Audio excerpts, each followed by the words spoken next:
From Premier Radio Networks, this is Coast to Coast AM with George Noory. Actor Mel Gibson, the guy in Signs, is set to direct a movie about Christ's last 12 hours, and he's going to do this in Latin and Aramaic without subtitles. The actor says the use of the two ancient languages should be no barrier for viewers of the film called Passion. But he has admitted that the film was causing a problem for the distributors. No one wants to touch something in two dead languages, he says. They think I'm insane. Maybe I am. But for me, that's more real, and hopefully I'll be able to transcend language barriers with this kind of storytelling. It's very visual, and it's about something that has affected civilizations in every possible way you can imagine. Mel Gibson wants to do that. There's a story that just found out about today. Well, his name is Edward Martin. He has written a book called King of Travelers, Jesus' Lost Years in India. Just what happened with those years from 12 to 30. And who was this person called Jesus? That's next on Coast to Coast.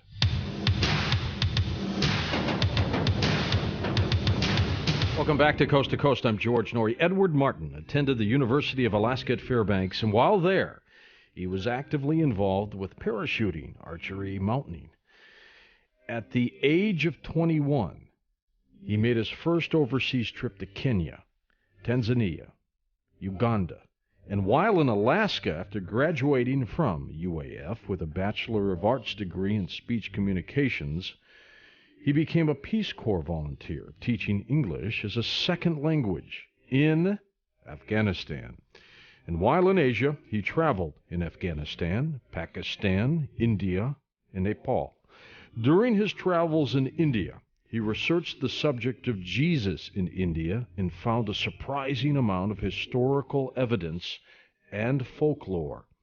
Later, he moved to the South Pacific as a Peace Corps volunteer for 2 years in the Fiji Islands, and during that time, he traveled through Fiji, New Zealand, Australia, and after leaving Fiji, he lived for 1 year in Japan, where he taught English and studied the martial arts. He has also taught English for 1 year in Saudi Arabia, and later in Afghan refugee camps in Pakistan. In the United States, he has worked as a teacher, a newspaper reporter, a photographer, and as the manager of a publishing company. He is an avid student of religion, spirituality, history, foreign cultures.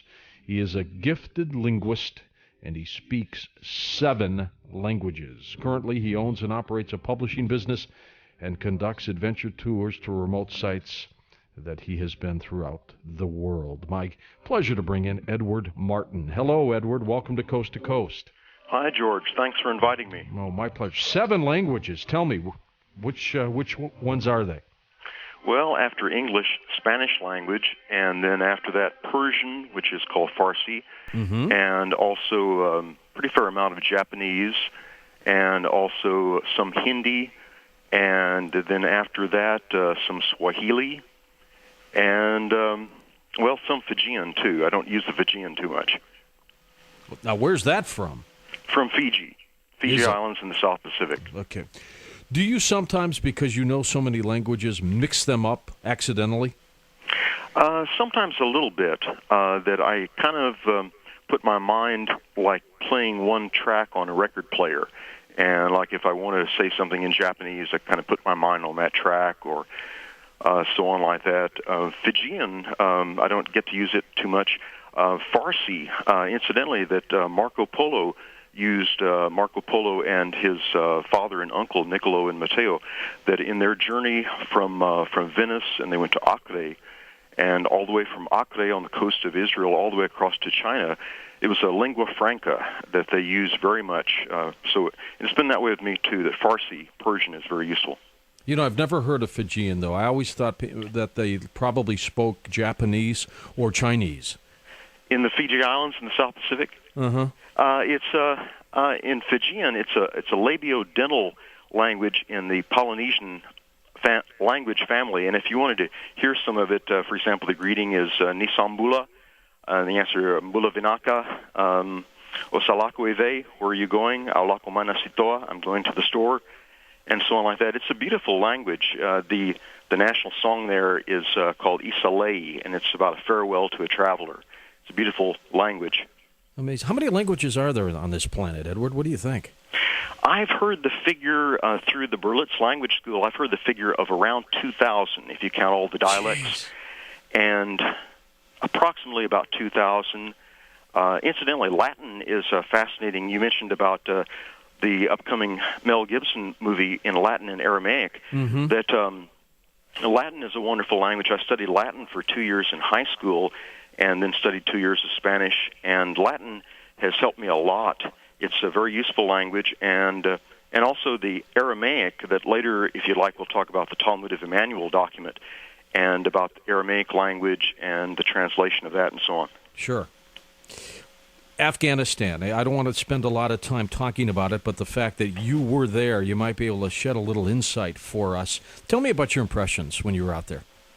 Well, being in Afghanistan is sort of like going back to 13th century Constantinople. It's like time travel. Afghanistan is an amazing, incredible place. The things that I saw in Afghanistan just would be amazing things. I saw things like I saw sword fights. I saw things like a man was riding a camel. He got angry at the camel and got off the camel and pulled out a sword and cut the camel's head off, and then cut it up and sold the meat on the spot. And he had a lot of buyers. That Afghanistan is it's a turbulent, exciting, profound place, and the way things are now, it's a mix of the new technology, cell phones and so on like that, right along beside things like blacksmiths using bellows and technology that's 2,000 years old technology. You'll see people making nails like the square handmade nails that are made. They're four-sided nails, which are the same kind of nails used in the Crucifixion and seen in the stigmata, like of Therese Newman of Connersreuth, Bavaria, back in the 1930s and so on. And there's just so many fascinating things. But Afghanistan is also a profoundly beautiful country. I was very saddened by the news of about a year and 6 months ago when the Taliban blew up the statues at Bamiyan, the giant Buddha statues, more than 200 feet tall. There were the two huge ones, and I had been there several times as a Peace Corps volunteer. It was a marvelous place, and of course it was a world art treasure, which unfortunately was destroyed. Knowing the terrain out there, Edward, I'm amazed that it took the Soviets 10 years to try to combat the Afghans, and they were unable to, and we seem to have swept through in just a matter of months. Yes, the situation, basically, as I understand, was that the Soviets wanted to annex Afghanistan. And, of course, the Afghan people, it's been said about the Afghan people that they are the fightingest people on earth, and they love nothing better than to fight. And, for example, if the Afghans have no foreigners, they love to fight foreigners best of all, but if they have no foreigners to fight, they'll pick a fight among themselves. Like two Afghan tribesmen, there'll be a couple of birds light on a fence, and they'll say which one is going to fly first, and whichever one flies first, the other one starts to fight. And there are feuds that go on. There are medieval-type stone and mud forts in many parts of Afghanistan, and feuds between clans. Fascinating things happen. That a good friend of mine, his father is a medical doctor there in Afghanistan, and he was visiting one of the tribal chiefs in one of the fortresses there, and a fight broke out with a rival clan, and the chief's son got hit in the chest with a bullet, and the doctor he was up for it and just did the surgery, opened up the man's chest with just very primitive things that he had in the satchel. Mm-hmm. And it's an interesting story that it took the one man was holding the lantern. It was at night as he was cutting the chest open, taking the bullet out, and the man collapsed from all the blood, watching the blood. They brought in another man to hold the lantern, and he collapsed too, and they brought in a third one and blindfolded him, and he held the lantern, and the man survived. But Afghanistan, it's a marvelous place. The Afghan people are wonderful people. I love the Afghan people. They are very kind-hearted to people who treat them well. It's a physically beautiful place, and I'm really looking forward to the time in the future in the near future when visitors will be able to freely go back and travel within Afghanistan. It's a marvelous place. When you were traveling, Afghanistan, Pakistan, India, and Nepal, at what point did you start getting interested in the life story of Jesus? Or did you go there with that intention? I went there with that intention, and just to explain briefly, as a child growing up in a small town here in Texas, the town of Lampasas, that there were old movies that would be on television. For example, Gunga Din, King of the Khyber Rifles, various old movies about India, and I was just riveted by those. I just loved those movies, especially about British soldiers in India, and I was keenly fascinated by that, and I didn't know why. And I couldn't understand it, but I knew I was fascinated by India, and I promised myself that I would go there. And then when I was 18 years old, and I was starting to go to school in Abilene, Texas, and what happened was I met a young man from Hopkinsville, Kentucky, which is the same place Edgar Cayce was from. Oh, yes. And I think many of your listeners will know who Edgar Cayce is. I can give a website later about the Cayce organization. But this young man from Hopkinsville, Kentucky, he told me about Edgar Cayce, and I had made some kind of a comment there, even though I was raised as a fundamentalist Christian. I believed then and still believe now in reincarnation. And I made some comment about reincarnation, and some of the other young men laughed. But this young man from Hopkinsville, Kentucky, he didn't laugh, and so we went to the stairwell in the dorm where we could talk privately, and he said, "Have you ever heard of Edgar Cayce, who was the greatest..."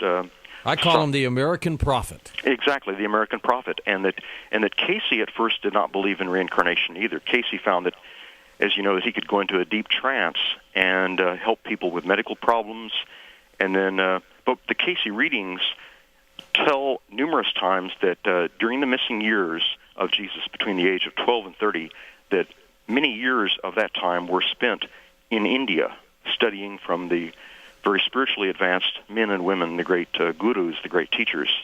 And that's what got me interested. And then I later found a marvelous book called The Aquarian Gospel of Jesus the Christ by Levi Dowling, who was a chaplain in the Union Army in the Civil War.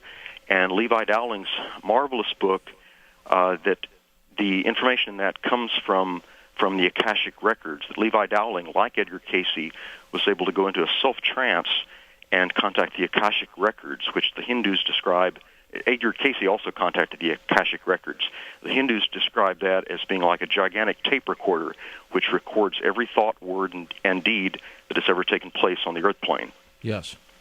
All right. With that search, I'm going to ask you something, because it's a question that not a lot of people can answer directly. Who do you think Jesus was? To tell you a concise kind of an answer, that my understanding from the materials from the Billy Meyer case in connection with the Pleiadians, that they explain that more than 2,000 years ago, they went to a distant star system in one of the outer arms of this Milky Way galaxy, a planetary system called Lawson. Now, the human souls on Lawson are very spiritually advanced. They're up at a level where they exist as bundles of spiritual energy, and kind of like 8 or 10 or 12 of these advanced souls in a kind of a ring or group, and that the people from the Pleiades went to that planetary system Lawson with the advanced souls. They described the situation on Earth, and they said that every 2,000 years, at the beginning of each new age on the Earth, they want the creational teachings to be the true spiritual teachings, the true knowledge, to be taught in its completeness and its correctness at the beginning of each age. And in other words, they were asking for a volunteer willing to come to Earth. One of the souls in one of those soul groups, 8, 10, 12 souls, was a spiritually advanced soul who volunteered to come here to the Earth. And then that soul, by agreement with Mary, the mother of Jesus, that soul became the one that we know as Jesus Christ, which, incidentally, that in the Talmud of Emmanuel explained that in his lifetime, the only name he was known by was Emmanuel, which that ties in with the ancient prophecy in Isaiah and the statement in the early part of Matthew that says that she shall bear a child, and his name shall be Emmanuel, which means God with us. Wow. I thought my discussion with you tonight, Edward, was going to be just a pure little discussion about Jesus. It's going to be much more than that tonight, isn't it? Much more. And one of the other souls in that advanced group, incidentally, is Billy Meyer's soul, which he doesn't come out and flaunt that. But anyway, that was to tell you the truth about it. And incidentally, a further thing, the biological father of Emmanuel, according to the Pleiadians and their knowledge, was one of the Pleiadian commanders named Gabriel. And I can tell you more about that later. Okay, now let's real quickly, too. Some people know the name Billy Meyer. Tell us who he is. That Billy Meyer is a gentleman in Switzerland. He's at Hinterschmidruti in Switzerland. And I first found out about Billy Meyer during the latter part of the 1980s, that I was reading in the UFO News Clipping Service out of Plummerville, Arkansas. I was reading UFO News, and I was reading about a book review of a book called Light Years by Gary Kinder, which is a marvelous book, and you can still find it in used bookstores and other places. But Light Years by Gary Kinder is a scholarly, investigative report about the Billy Meyer case. Billy Meyer is an individual who, from the age of 5 years old, at the age of 5 years old in 1942, that Billy and his dad, they saw a silvery hovering disc, a silvery UFO in the daytime. So Billy was 5 years old. He asked his dad, "What's that?" And his father said, "It's one of Adolf Hitler's war machines." And it later flew off. And Billy didn't think that was true. And then what happened shortly after that was that Billy at night got a telepathic impulse to go out behind the house into the forest. He did, and there was a craft, a silvery UFO craft that was landed in the clearing, and there was a kindly-looking elderly man who motioned toward Billy to come close to him. And the elderly man was named Svath, and Svath is from the Pleiades. And the contacts went on from there. Svath was his teacher for 11 years, and that the Pleiadians attached great importance to 11-year cycles, which, incidentally, the Edgar Cayce material also says that for our planetary system, there is a significance about 11-year cycles. And incidentally, tying in with that, the sunspots, you may know, run in 11-year cycles. Yes, that's true. That's true. Now, you are a very educated man. You are an extremely well-traveled man. Do you believe the Billy Meyer case? Yes, I do.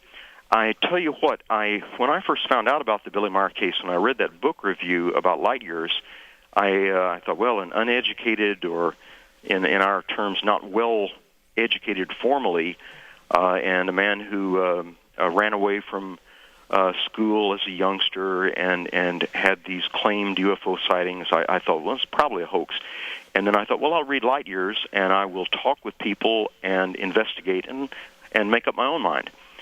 And I'll put it this way, that I have read and researched everything that I can find, everything I can get a hold of about the Billy Meyer case, and I am friends with one of Billy Meyer's 3 children, Methuselah, and I traveled to Switzerland. I've gone there to Hinterschmidruti. I've talked with people in the area, and seen incidentally, a couple hundred yards above their house, the Swiss government, charmingly, they bought a piece of land. Of course, land is expensive in Switzerland, but sure. they've got a weather research station up there, 200 yards above the house, where they can watch things. But I can give you some more information later that concerning the research of Wendell Stevens, who's the main researcher. I talked with Wendell a couple of nights ago on the phone, and just basically about the Billy Meyer case, that for those who don't know much about it, it's easy to dismiss it out of hand. A big part of the material about the Meyer case, it's important that we have free will, and therefore it's important that we have plausible deniability. For people who are not ready for the information, they shouldn't be forced. We'll talk more about that with my guest, Edward Martin. He's written a fascinating book called King of Travelers. Jesus' lost years in India. And how does this all tie in together? Well, stick around. You'll find out. I'm George Noory. This is Coast to Coast AM.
Okay.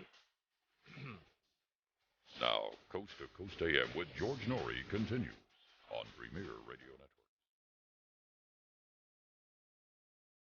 Network. The website for Mr. Martin is tombofjesus.com. You might want to go to that. I have also heard rumors and reports that the tomb might be in Japan. We're going to find out a little bit about that as well. Hey, let me tell you about the After Dark newsletter. Toll-free phone number to order it is 1-888-727-5505. You get 14 issues for the price of 12. It's a great deal. They come out every month, different topics, different stories, all related to Coast to Coast. Literally, the magazine is an extension of Coast to Coast. Some people are doing it with a friend, too. They're buying it, splitting it in two. After Dark, 1-888-727-5505. This is the end of side 1. Please leave the cassette exactly where it is, flip it over, and begin again.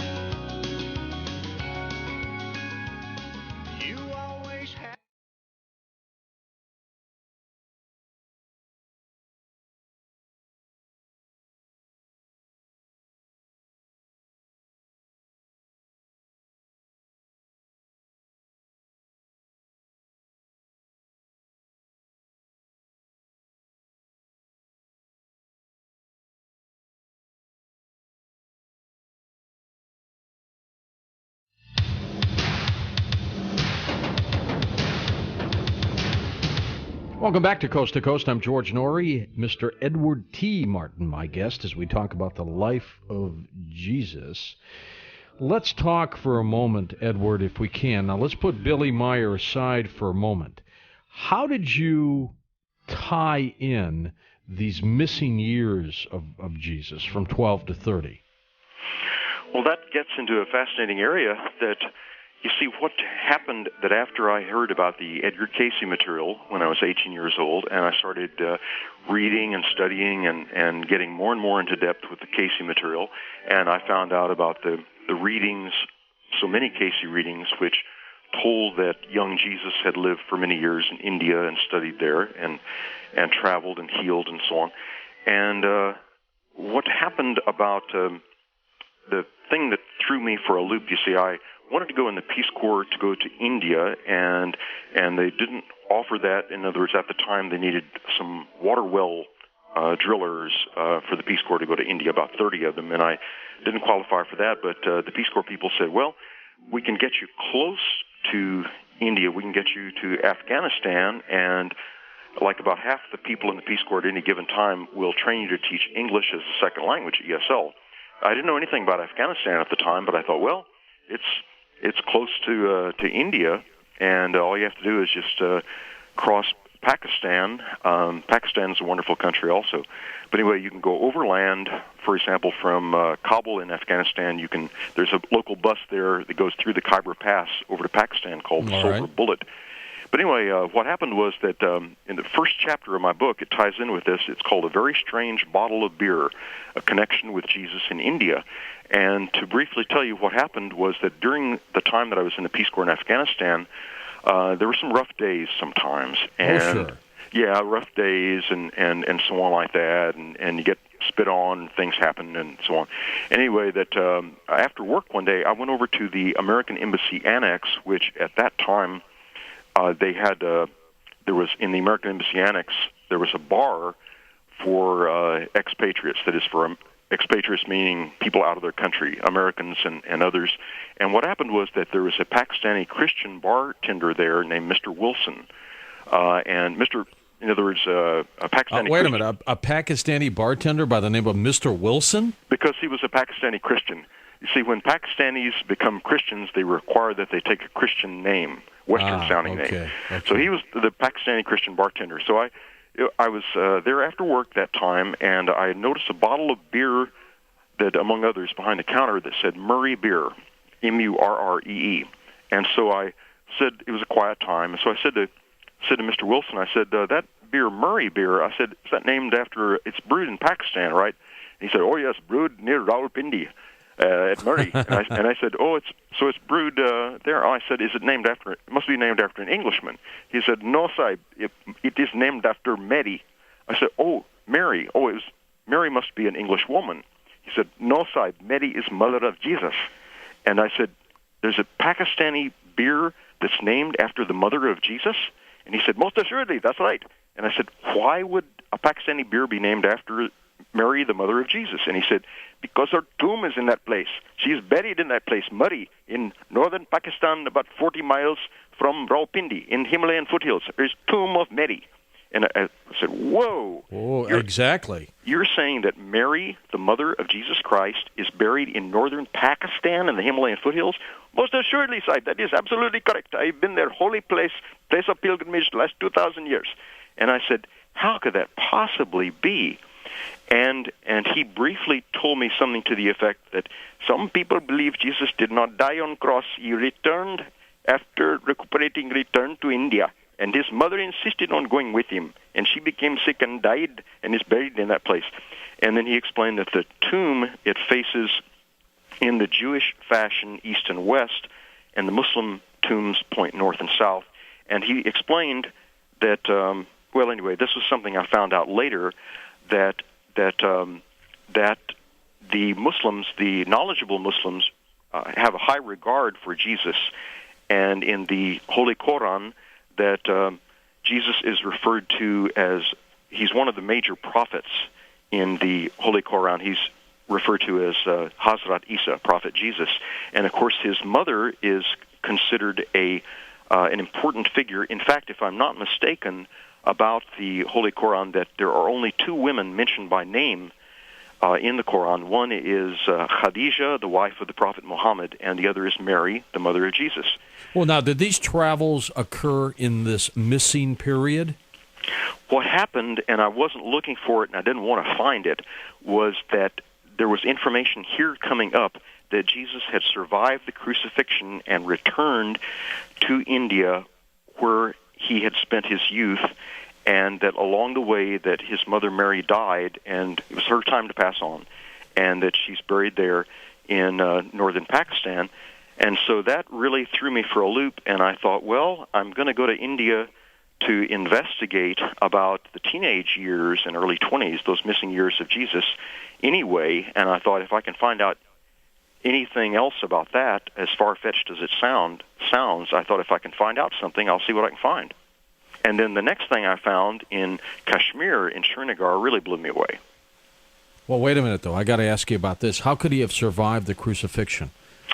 That gets into an interesting area, which is basically that the legs were not broken, and that I've talked at length with two medical doctors about crucifixion. I include a lot about this in my book, but that about crucifixion, if the legs are not the quick way for crucifixion to work to kill someone is that the legs are broken, and then the individual cannot push himself or herself up on the cross to keep breathing, and the person dies of it's a nitrogen narcosis. It's a buildup of nitrogen in the lungs because the individual cannot breathe properly. And for a young, healthy person like Jesus was at the time, and to not have the legs broken, that it was for him to die within a 3-hour time span, it was very surprising, and it was surprising to Pontius Pilate. The other aspect of it was that the spear wound to the side, that there are many indications, including in the Talmud of Emmanuel, that the spear wound was only a superficial cut to the hip area, the loin area, and this gets into a really interesting area, that the centurion in charge of the crucifixion, there is a lot of material about him, that legends and folklore material, that his name was Caius Longinus, and that Longinus was a sympathizer of Jesus, and that Longinus was good with languages, and the Romans often sent him in mufti, in disguise, to go and spy on Jesus, and so like British soldiers were sent in disguise to go listen to Gandhi. And they got to a point where the British soldiers were told, don't get close enough we send you a spy on Gandhi, don't get close enough so you can listen to him if he's talking in English. Well, but why did these stories, Edward, differ from what the apostles wrote? that gets into the interesting area about the origins of the New Testament Gospels. Basically, that the earliest of the New Testament Gospels came to public knowledge around 105 A.D., and that as Bishop Papias of the early Christian church explained and wrote about, the source document was a document called the Logia, and the Logia, Bishop Papias wrote 4 treatises on it, which were, he said that the Logia document was full of heresies, and that each of the translators dealt with the heresies as best they could. So, to put it briefly, a great amount of information has been held back from us on purpose. What does Christianity say about this theory? About the survival of the crucifixion? Yes. Well, you see, what happened was that resurrection won out in the early Christian church, and most notably to someone of a very violent nature, Saul of Tarsus, who became known as Paul, the Apostle Paul. Right. And, of course, you know about the conversion on the road to Damascus, about 10 miles or so south of Damascus. And I can tell you about that in the Talmud of Emmanuel and so on.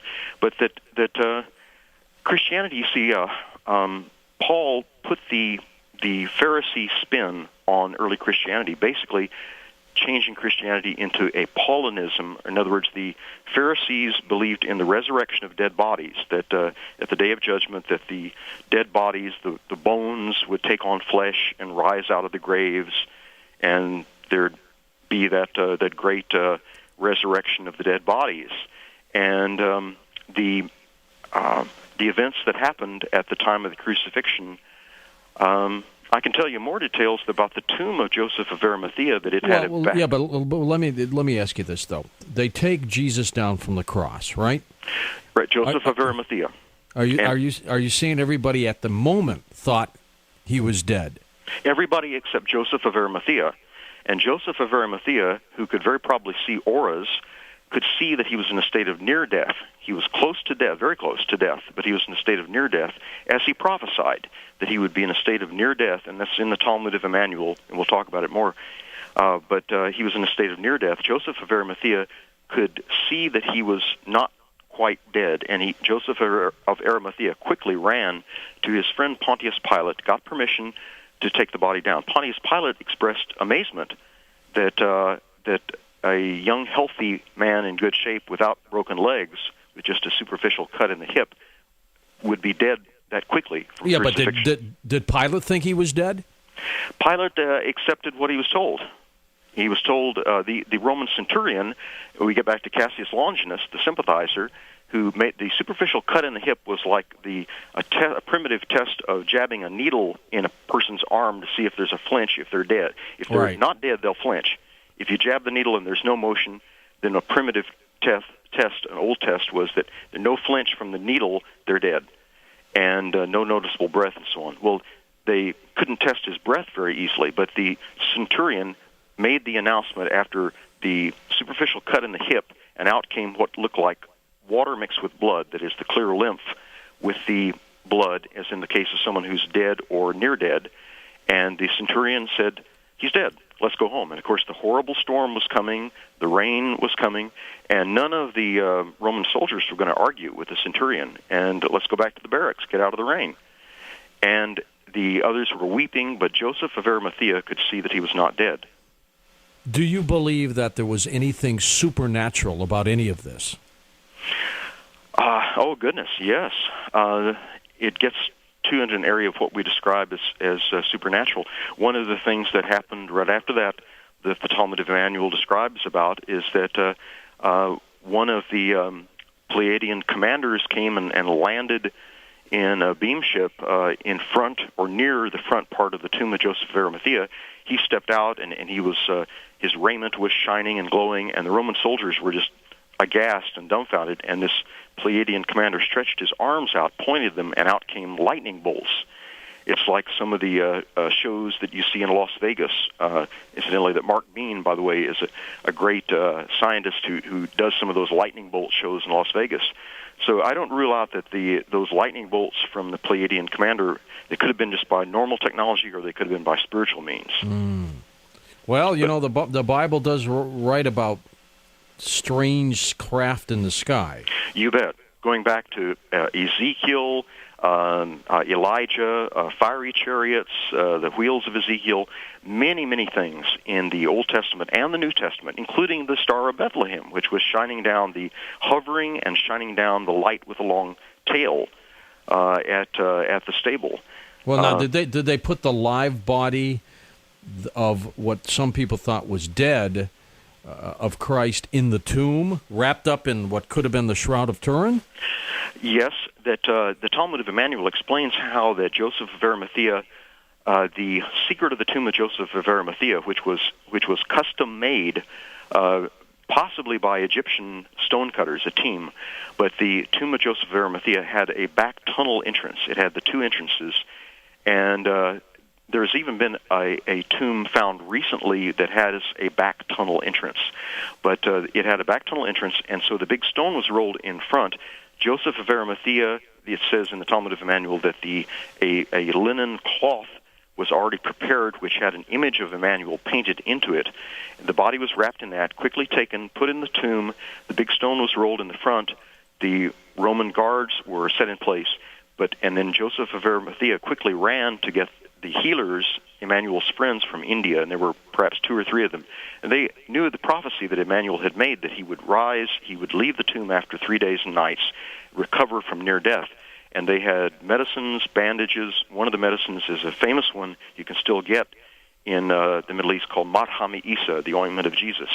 They had food, medicine, water, bandages, lanterns, and they ministered to him for 3 days and nights in the tomb. They went in through that back tunnel entrance, which could not be seen from the front.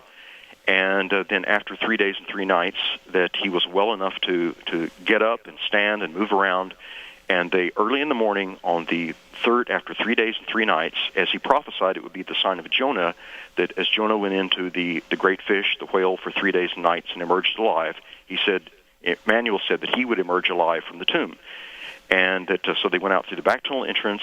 The appearances took place after that, for example, at the site of the Last Supper. And, of course, we know about doubting Thomas, had to touch the wounds, and he touched them. And then the other appearances took place, for example, such as by the Sea of Galilee with the big catch of fish. And Emmanuel had his face covered, and he said, they had not caught any fish all night. And he said, throw out your nets on the right side. And they did.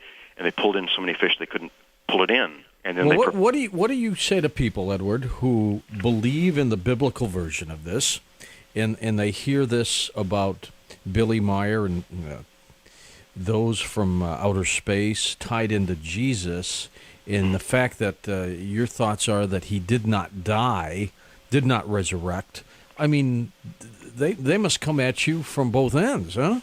Oh, sure. I can understand. And it took me about, from when I first heard about the survival of the crucifixion, I just put up a wall against that. And I said, no, he was dead. He was stoned. I thought that's what the New Testament says. And it was only later with my research that I found out, to my shock and amazement, that the New Testament has been profoundly altered. For example, the book of Matthew, in more than 200 places, altered, censored, redacted, things have been taken out and put in, and there are many indications also that the real betrayer was not Judas Iscariot, but was someone else with a similar name, Judah Iscariot, the son of Simeon, one of the high priests. And I can tell you information and evidence about that. Okay, yeah, I want to know that, because you're going to have to sell me on this one. Oh, sure, I understand, and it should be that way.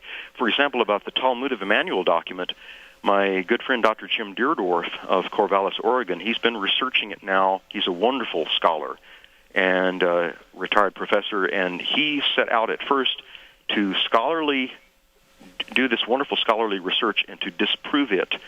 And he, after 16 years, that he has come to exactly the opposite conclusion in the authenticity and truth of the Talmud of Emmanuel document, which basically is the original Gospel of Matthew before it got altered and redacted. You do believe, though, that this spirit that was Jesus, or in Jesus, was truly something of a magnificent nature? Exactly, most profoundly, and that some of the key points of difference, one, is that he was teaching reincarnation, not resurrection of dead bodies. He was teaching, just as the Casey material came out. Casey did not believe in reincarnation at first, and it was only through the readings that, and I can tell you more details about that, specifically the reading with Arthur Lammers. All right, well, you hold that thought, because Sure. there's more profound statements just ahead. I'm George Noory. My guest is Edward T. Martin. You've heard some of the things he said. We'll find out a little bit more in just a moment on Coast to Coast AM.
Premier Radio Networks presents Coast to Coast AM.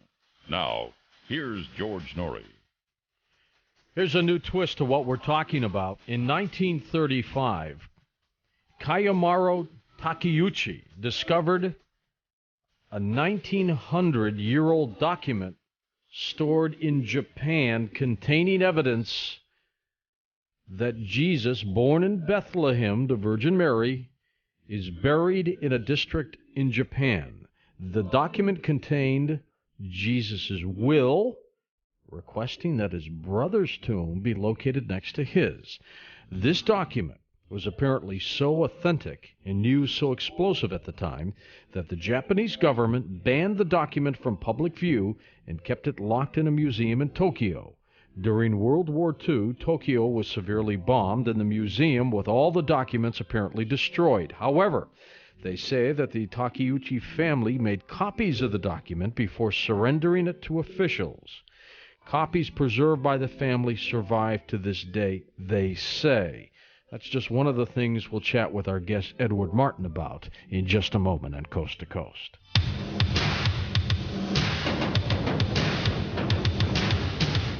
Welcome back to Coast. I'm George Noory. Edward Martin, my guest. Edward, your take on another theory that the tomb of Jesus is in Japan.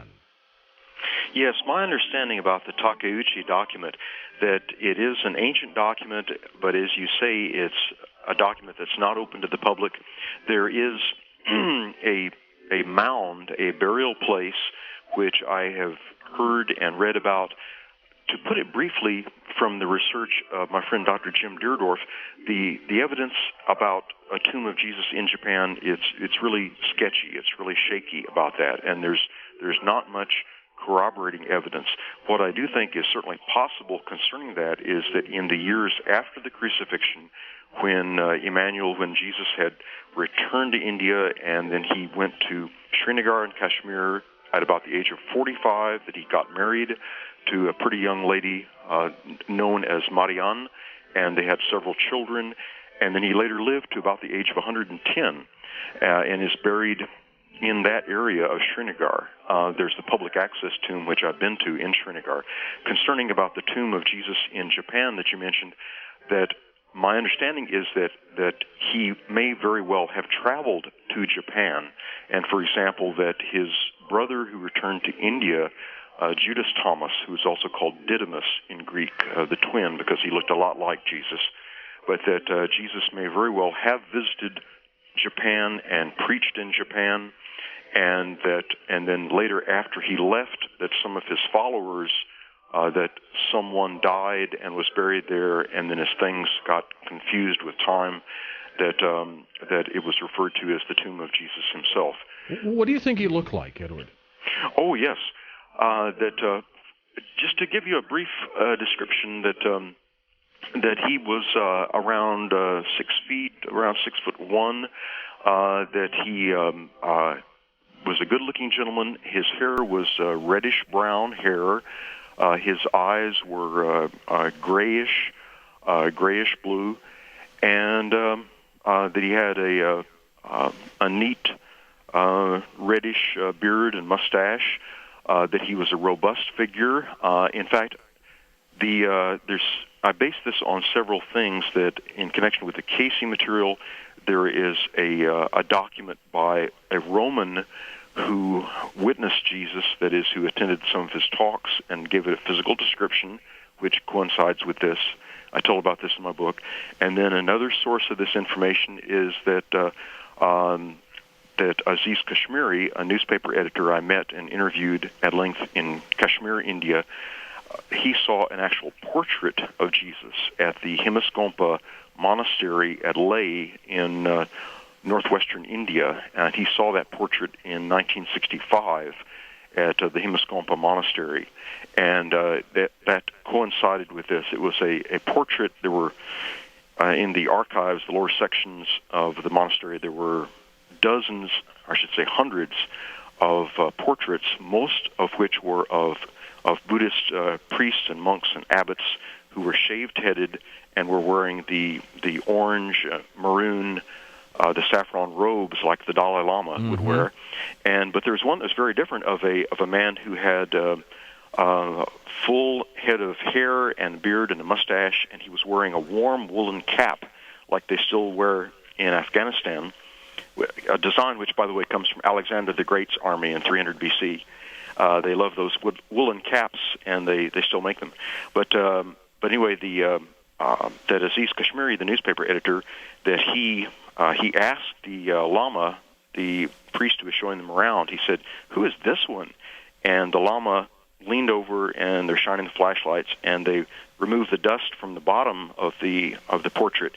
And he was sounding it out. The writing was in an ancient form of Tibetan script called Pali, and it said something to the effect, traveling Hebrew sage and holy man, something like Yeshush or Yeshua, who was here in the time of the abbot, so-and-so, and he said that was about 2,000 years ago.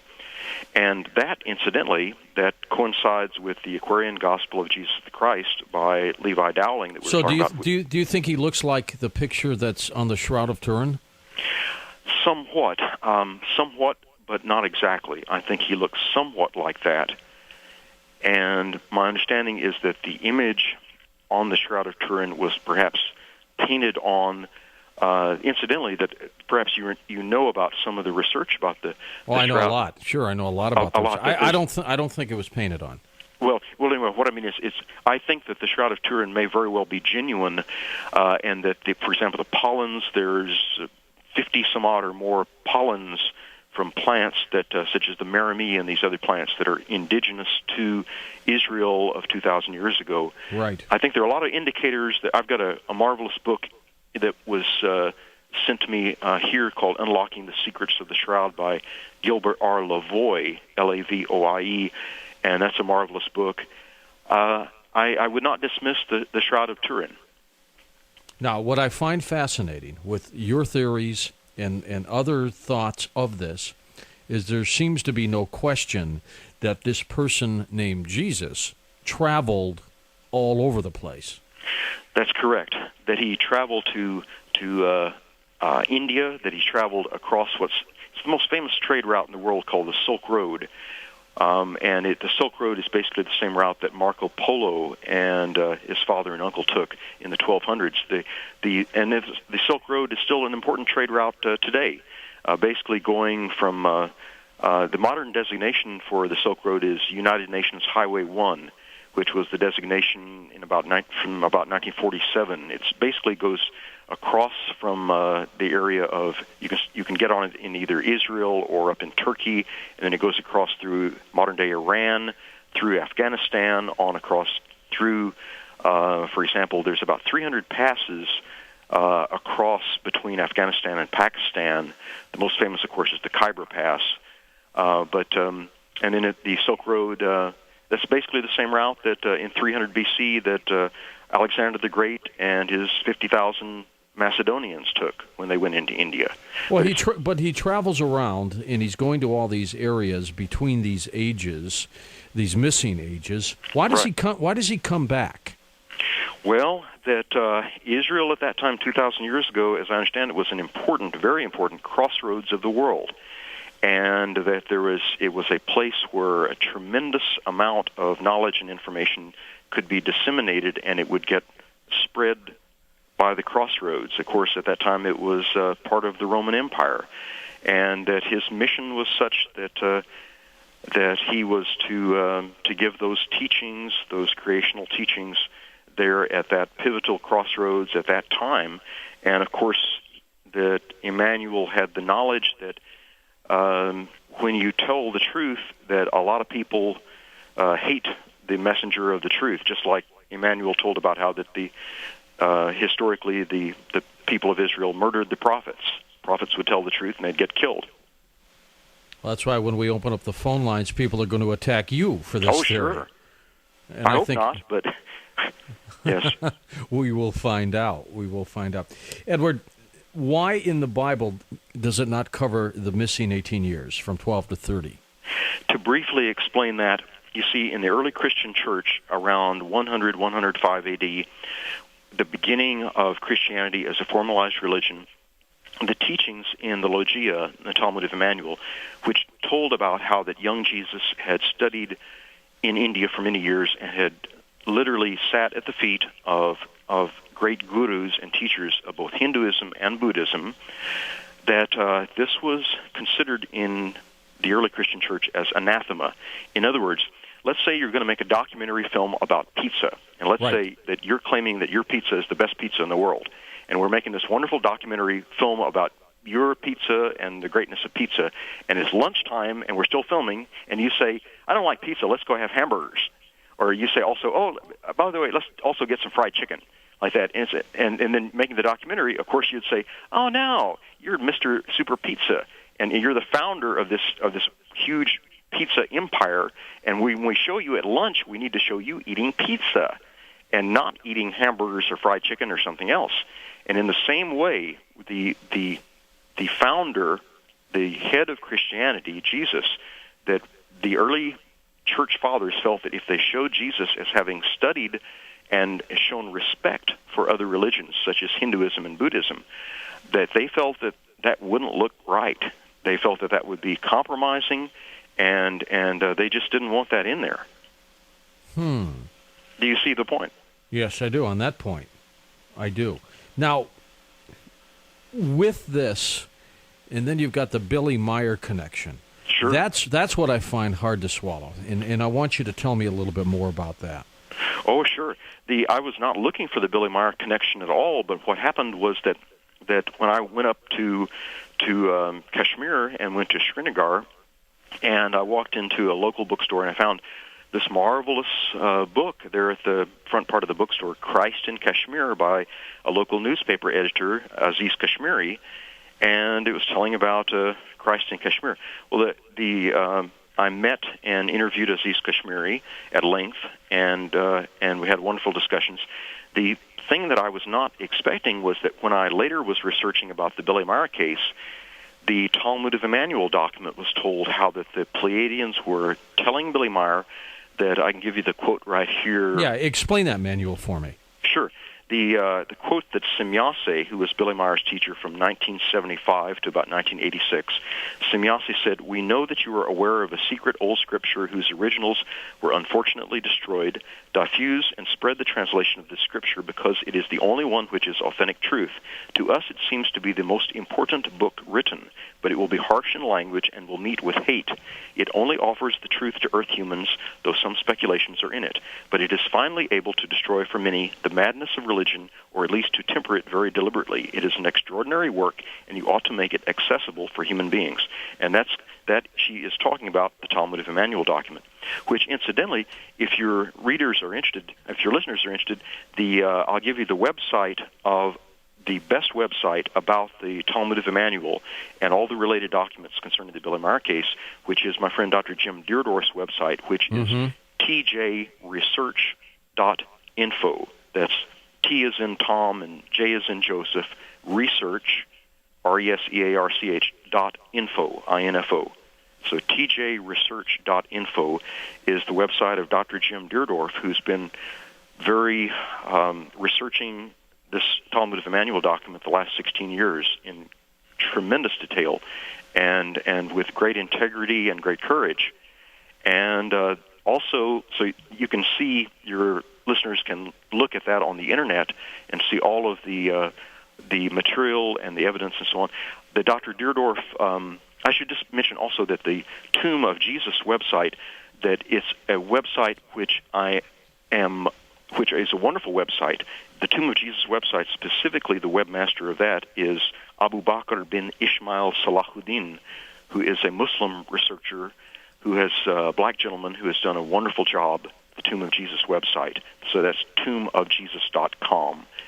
And the Tomb of Jesus website has many connecting links, a lot of color pictures, a lot of information, maps, and so on. The tjresearch.info website of Dr. Jim Deardorff also has literally dozens of wonderful connecting links and about UFO-related and other materials. But I found out that the Billy Meyer case, that the Billy Meyer was disseminating and helping people to become aware of the Talmud of Emmanuel document and its importance. So when I got a hold of a copy of it back in the latter 1980s, I was really astounded as I was reading the Talmud of Emmanuel document. The clarity, the beauty, the sense of it, and all of the questions that it answered. I then found out about a marvelous book by Dr. Jim Deardorff called Celestial Teachings. And incidentally, Celestial Teachings is now being reprinted and will soon be available again from Granite Publishing. What's that all about? The Celestial Teachings is a verse-by-verse analysis, a very scholarly analysis, which is a verse-by-verse comparison between the verses in the Talmud of Emmanuel document and the Gospel of Matthew. It's a verse-by-verse comparison, very scholarly, and there are many New Testament scholars which are expressing their concerns about. They can tell that the Gospel of Matthew, which we have in the New Testament, they can tell it's been altered. They can tell it's been messed with, it's been redacted, censored, altered, and there are so many things that they know have been altered, and the New Testament scholars don't know what the logia was, what the original document was that it came from, that it contains so many heresies. Well, see, I was raised a Catholic. I believe in a lot of things that I've read about and that I've been taught. I'm having a difficult time, and I can easily believe that he traveled all over the place. But what I just have a difficult time believing that he physically survived all that. You have my sympathy growing up as a Catholic. Yes, like Our Lady of Eternal Guilt and so on. But wait. You're not knocking the Catholic religion, are you? I'm saying that there are many. I've been a Catholic priest in a couple of past lifetimes, and I have a lot of respect for Catholicism. I'm sorry for some of the bad aspects, disempowering and putting guilt trips on people and so on. Well, and there are in probably every religion. Oh, yes. That's how religions have been perverted, sadly enough, to disempower people. And the Talmud of Emmanuel is about empowering people, just as Emmanuel was teaching, to help people to get in touch with their eternal spirit, their eternal human soul, which is omnipotent, as the Talmud of Emmanuel explains. But to answer your question, that concerning, you were asking about Catholicism, and go ahead. Well, I was saying that I am having a difficult time being convinced that Jesus did not die on the cross, and whether he resurrected or not, one doesn't know. One needs to believe that. But I'm a little confused that there are no reports of his survival in the Bible. They're not supposed to be in the Bible. They were basically taken out. And there are, outside of the Bible, there are a vast number of reports. And this is mostly centered around Kashmir in northwestern India. And incidentally, that tombofjesus.com website has a huge amount of material, documents, and so on like that. The time after the crucifixion that he was referred to, the name that he used after the crucifixion was Yuz Asaf, the leader of the cleansed, like the leader of the cleansed lepers. So he was known by the name Yuz Asaf. He's referred to by a number of different names after that time. The Buddhists refer to him as Avalokitesvara, and Avalokitesvara was one of the avatars, one of the high enlightened beings. He's also referred as Apollonius of Tyana. He's referred to by different names and so on like that. And also some of the early church fathers, the reports got back to the area of Israel, to some of the early church fathers, that he did not die on the cross, which incidentally, that's what the Holy Quran says, that in contrast to the Holy Bible, the Holy Quran says that they did not kill him on the cross, and that he survived and went with his mother to a faraway land, a high land with springs and flowers, which perfectly describes Kashmir. All right, stay with us. Lots more to come. Edward Martin, my guest. And again, if you haven't been to Art Bell's website, you might want to bop over there. It's linked right up. Keith has it all set up. tombofjesus.com. I'll be back in a moment on Coast to Coast.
This is Coast to Coast AM with George Noory on Premier Radio Networks.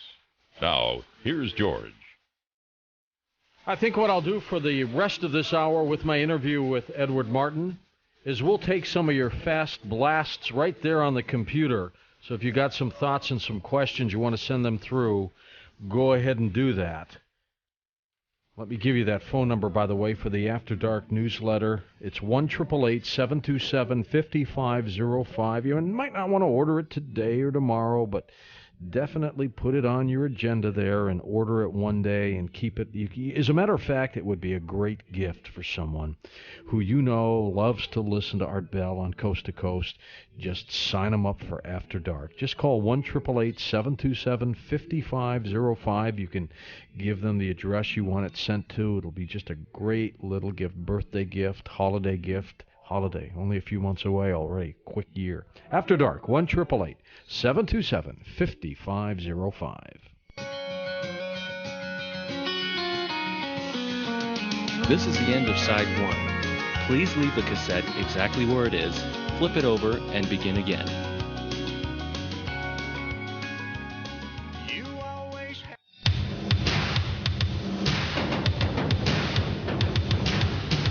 And welcome back. I'm George Noory, Mr. Edward Martin, my guest. Edward, let me ask you this. Do you think that Jesus might have been an alien traveling here?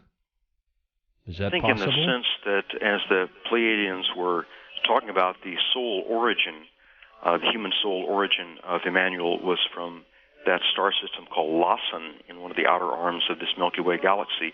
So in that sense that you could say he was an alien, and with the biology, that is the genetics, that the biological father, as we were talking about earlier, of course the mother was Mary of the earth, but the biological father was Gabriel, one of the Pleiadian commanders, and the arrangement was by consent with Mary. And that was, as I understand, either by artificial insemination or else by spiritual means. But that... now, that's one wild theory, Edward. It sounds wild, yeah. Yeah, it sounds wild. That there are a lot of wild-sounding things, I know. Yeah. Ooh. And I know it sounds wild. And it's just like... for example, in the Billy Meyer case, and the material that in 1957, when during the time frame when Billy's teacher was Asket from the Dowling universe, a human being like we are, very spiritually advanced, that with 1957, Asket gave Billy the chance to time travel and to go back to 32 A.D., and Billy got to sit down and talk with Emmanuel, with Jesus, sit down on a rock with him at a place called Bethpage near the Garden of Gethsemane, and got to talk to him a couple of hours. And some of the things that might have been said are the things you're relating to us right now. Yeah, I've even got a transcript here of the translation, and basically that Emmanuel was saying things to the effect, "Many lies shall get put into my mouth." And he was saying that, in effect, that his religion, his teachings about reincarnation and karma, the law of cause and effect, and his teachings and his efforts to get people to take self-responsibility and to, through meditation and seeking and searching, to get in touch with their eternal spirit, their eternal soul, which is omnipotent. And, in other words, teaching people to become empowered, and just like the teaching that Emmanuel gave, that these works, these miracles that I do, ye can do also, and greater. So, what if Billy Martin, though, Edward, was way off base in some of the things he is talking about? What would that do to some of the things you're saying tonight? Well, I think that people about Billy Meyer, I think people should investigate if they're interested. They can, for example, that the Billy Meyer website is FIGU. There are a couple of them easy to access. One is figu.org, figu.org, and another is billymeyer.com, the American website, and that's BILLYMEIER.com. And just check out some of that information. Get a copy of Light Years by Gary Kinder. Find it at a used bookstore. Read Light Years, investigate, seek, and search, and just see how the Meyer material resonates and how people feel about it. Myself, I'm at the same conclusion as Dr. Jim Deerdorf. After years and years of research, my conclusion is, without a doubt, in my case, is that it is genuine, and it's upsetting information in a lot of ways. All right, if Christ survived the crucifixion. Right. There are other reports, too, in South America that a bearded gentleman who also had some incredible spirituality. Quetzalcoatl, or also called Kukulkan. Might we all be talking about the same person? Exactly. That in the years after the crucifixion and after Emmanuel had returned back to India, he returned there with, it was after recuperating for a couple of years up in Damascus at a safe house. And incidentally, that it was after that couple of years that Emmanuel was informed that Saul of Tarsus and a gang of thugs would be coming up the road to Damascus, that Emmanuel went to a friend who prepared fireworks and things like that. And anyway, Saul had the conversion, and from the fireworks and from Emmanuel speaking to him sharply about things. But anyway, after returning to India, that is, Emmanuel returned with his mother Mary, with his brother Judas Thomas, and also with Judas Iscariot, who was not the betrayer, and who was his lifelong friend and neighbor. And Judas Iscariot lived to about the age of 90. And it was Judas Iscariot, by the way, who he was the scribe who wrote the Talmud of Emmanuel document. Well, why did Judas get nailed in the Bible then, if you say he was not the offender? Oh, it's a simple reason, and it's explained in the Talmud of Emmanuel. Basically, the real betrayer of Emmanuel had an almost identical name, Judah Iscariot. Judah Iscariot, the real betrayer, was the son of Simeon Iscariot. Simeon was one of the powerful high priests on the Sanhedrin, one of the betrayers, incidentally. That is one of the arresting gang that night, that horrible night at Gethsemane when Emmanuel was betrayed. So Judah Iscariot was the betrayer, and then what happened was Judah Iscariot did two crimes. By the way, the first crime was that he stole the original Talmud of Emmanuel documents from the bag of the scribe Judas Iscariot, and then he was paid 70 pieces of silver for that, and then he was paid 30 pieces of silver for the betrayal. That going up and greeting Emmanuel that night.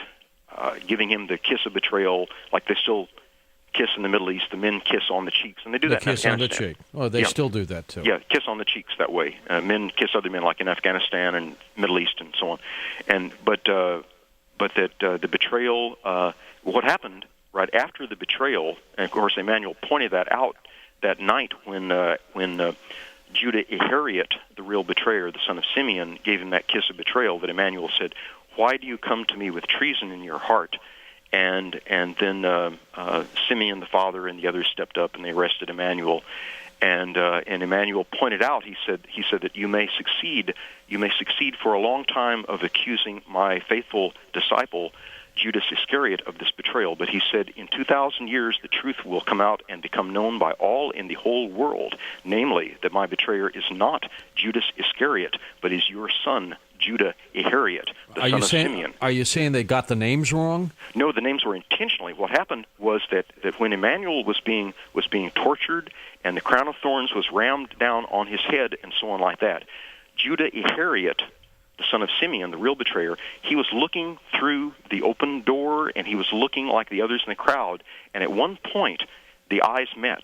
That is, Emmanuel, as he was being tortured, and the blood was running down his face, Emmanuel, his eyes met with Judah Iscariot, and something snapped within Judah Iscariot. And Judah Iscariot went, this gets really interesting, Judah Iscariot went to the high priest, and he threw the 30 pieces of silver down, which incidentally, the scribe and treasurer Judas Iscariot often had much more than 30 pieces of silver in his treasury bag.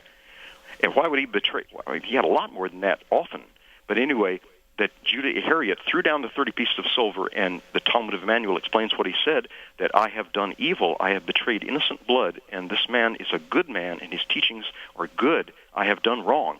And they basically said, we don't care how you feel about yourself, you've already done your part, you've pointed him out, and he's turned over to us, you've done your part, we don't care how you feel. And it says that he ran away, Judah Iscariot ran away, wept bitterly, and that probably, I think certainly what happened, his father, who was standing right there, Simeon, told one of his servants, follow Judah, watch him, see that he is all right. Mm-hmm. And Judah Iscariot He may have had a couple of stiff drinks, and then he went out to the Potter's Field area, climbed up in a tree. The man following him, I'm speculating, might have been somewhat portly or heavy, and Judah Iscariot was quickly able to climb up into the tree. The man following him was looking up, Judah, what are you doing? What are you doing in the branches? Judah Iscariot took his rope belt from around his waist. He tied one end to a branch. He tied the other end around his neck, and he jumped. And it broke his neck, killed him instantly. And, of course, the man following him was aghast. He was horrified. He rushed back to the high priest, including the father, Simeon, and he explained what had happened, that Judah Iscariot, your son Simeon, has just killed himself, hanged himself. And then they came up right away. They said, look, all of the 12, including the scribe, Judas Iscariot, they're all in fear for their lives and all hiding. None of them dare show their face. Let us switch the names. We'll switch the names and say that it was the scribe, Judas Iscariot, who was the betrayer, who hanged himself.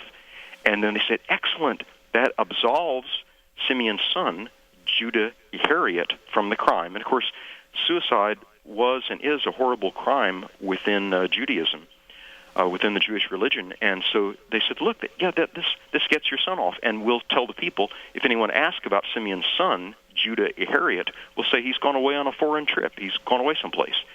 And the high priest said, let's have the body quickly buried, and which is in accord with the Jewish custom and also the Islamic custom, have the body quickly buried and place a guard over the grave and tell everyone that say, look, it was one of his 12 disciples, Judas Iscariot, the scribe, and of course he handpicked all the 12. They'll say, look, one of his own people betrayed him for 30 pieces of silver, so how can his teachings be any good? So for 2,000 years, Judas is being called a traitor, and you're saying he never was. Exactly. He is not and was not the traitor.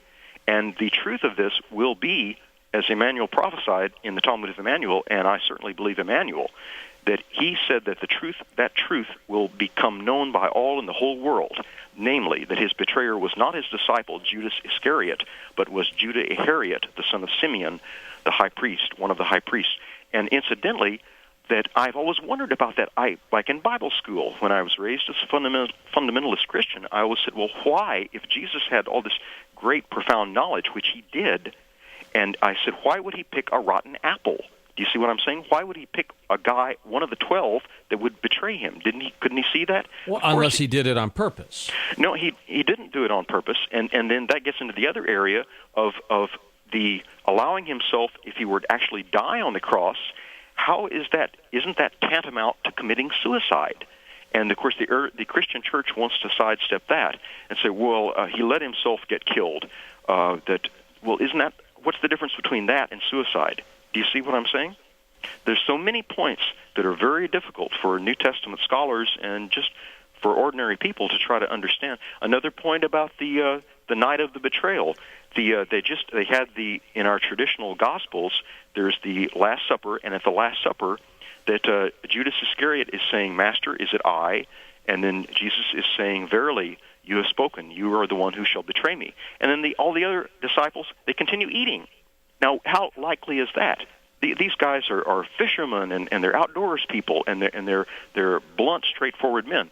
If Judas Iscariot had said right in front of them that Judas Iscariot would be the betrayer, these guys would have jumped him, tied him up, and said, "Hey, pal, you're going to have an accident in the river tonight." But that didn't happen, and we get into the witness question about. Some people say, well, they whispered that between Jesus and Judas Iscariot, that was whispered. Well, then you get into who wrote it down. Well, there are several things in the Bible that just fascinate me, Edward, and they are two things. One is the story of Noah's Ark. Right. And the other is the book of Revelation and end times. Right. Do you believe that any of those are true? That's interesting. I love the Noah's Ark story, and in fact, I even did some research concerning Mount Ararat at one point. There's a place in eastern Turkey called Dugabeyzit that's near the base of Mount Ararat. Right. And there's a fascinating. I even interviewed some authors some years back at Farmington, New Mexico, who wrote a wonderful book about Noah's Ark, and it's a fascinating amount of material, and there were sightings, and it's a great amount of history there, especially among the Armenian people, of course, who were persecuted Christians and still are in that region of eastern Turkey. But yes, there have been sightings in World War II, even World War I and World War II, from aircraft, sightings of a huge, like 450 or 500 foot long wooden vessel, which is, say, 3 levels in height, and a huge wooden structure, is on top of what's called, for example, what's called an imbricate fault. For those who know about geology, it's supposed to be on an imbricate fault on, I believe, the northeast face of Mount Ararat. See, but what I'm trying to get at, Edward, is if some of those are true and that you believe it, then why aren't all of them true, all the stories true? Sad to say, both the Old and the New Testament have been profoundly messed with, and it is through seeking and searching and studying and using our own discernment and our own knowledge and common sense and seeking and searching that I believe we can arrive at the things that are basically true and the things that have been altered. Well, there's no question that some things may have been altered. I mean, I'm going to give you that. Yeah, I'm afraid it's true. The end times. Do you believe in that? I believe, yes, I believe that there are some terrible and traumatic events that, unfortunately, that, for example, concerning, World War III, things concerning, in the Talmud of Emmanuel document, for example, that Emmanuel goes into some great detail describing about those events, saying that the human population at that time will number in excess of 5 billion human beings, and that talks we're about past that now, huh? We're sure past 5 billion now, yeah. And Emmanuel was telling how that they shall build machines made out of metal, machines that will travel on the land, through the air, and on the water and under the water, and that they shall have deadly projectiles of metal which they will fling from those machines, and they shall put the cornerstones of life into those projectiles, and that a deadly fire will scorch the earth, and describing about the oil wells being ignited and yes. Climate breaking down and all sorts of things happening. All of those things are right out there right now. And the fuse may be lit now concerning Iraq and concerning events that happen now, or in the works as we speak, sadly. What is Billy? Do you talk to Billy Meyer? I've been in his house. I've been there at Hinterschmidt-Ruti. He had a cold at the time that I was there, and I was not pressing or pushing or demanding to get to meet him. I feel that if it's the right in the future that I'll get to meet him, just like I have a friend here in San Antonio, Texas, who's a devotee, you could say, of Sai Baba, and she went to Sai Baba's ashram in India, and she very much wanted to see Sai Baba, and Sai Baba walked within about 5 feet of her, and she was terribly downhearted, and then Sai Baba turned and smiled at her and shook his finger like, not this time, have faith, another time. And in the same way that I did not get to, when I went in around Christmas in 2000 to Switzerland and was visiting my friend Methuselah, Billy's son, and we got permission to go out there on a Thursday afternoon. Normally visitors go out on Sundays to the to Billy's place there at Hinterschmidt-Ruti. But anyway, we were out there for a couple of hours, and I got to meet other people and do other things. But and I gave Billy a copy of my book and of Aziz Kashmiri's book, Christ in Kashmir. And in other words, Billy is he's a human being. How old is he? How old is he? Yeah. He was born in 1937, and let's see, we can do the math here. He'd be... That's going to make him about 65, I guess. About around 65, yeah. And his birthday is February 3rd, which, incidentally, is supposed to be the same birthday as Emmanuel, February 3rd. Go figure, right? Stay with us. My guest is Edward Martin. I'm George Noory, and this is Coast to Coast AM.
George Noory is taking your calls on Coast to Coast AM from west of the Rockies at 1-800-618-8255, east of the Rockies at 1-800-825-5033. First-time callers may reach George at area code 541-665-0520, and the wildcard line is open at area code 541-665-0521. Now, here again is George Noory. If you'd like my email address, by the way, all you have to do is go to Art Bell's website, artbell.com, click on Interact Email Hosts, and there I am. And like I said, I do read them all. Maybe not that moment, but I will get to them. My guest is Edward Martin. We're talking about the life of Jesus. We're taking your phone calls next on Coast to Coast.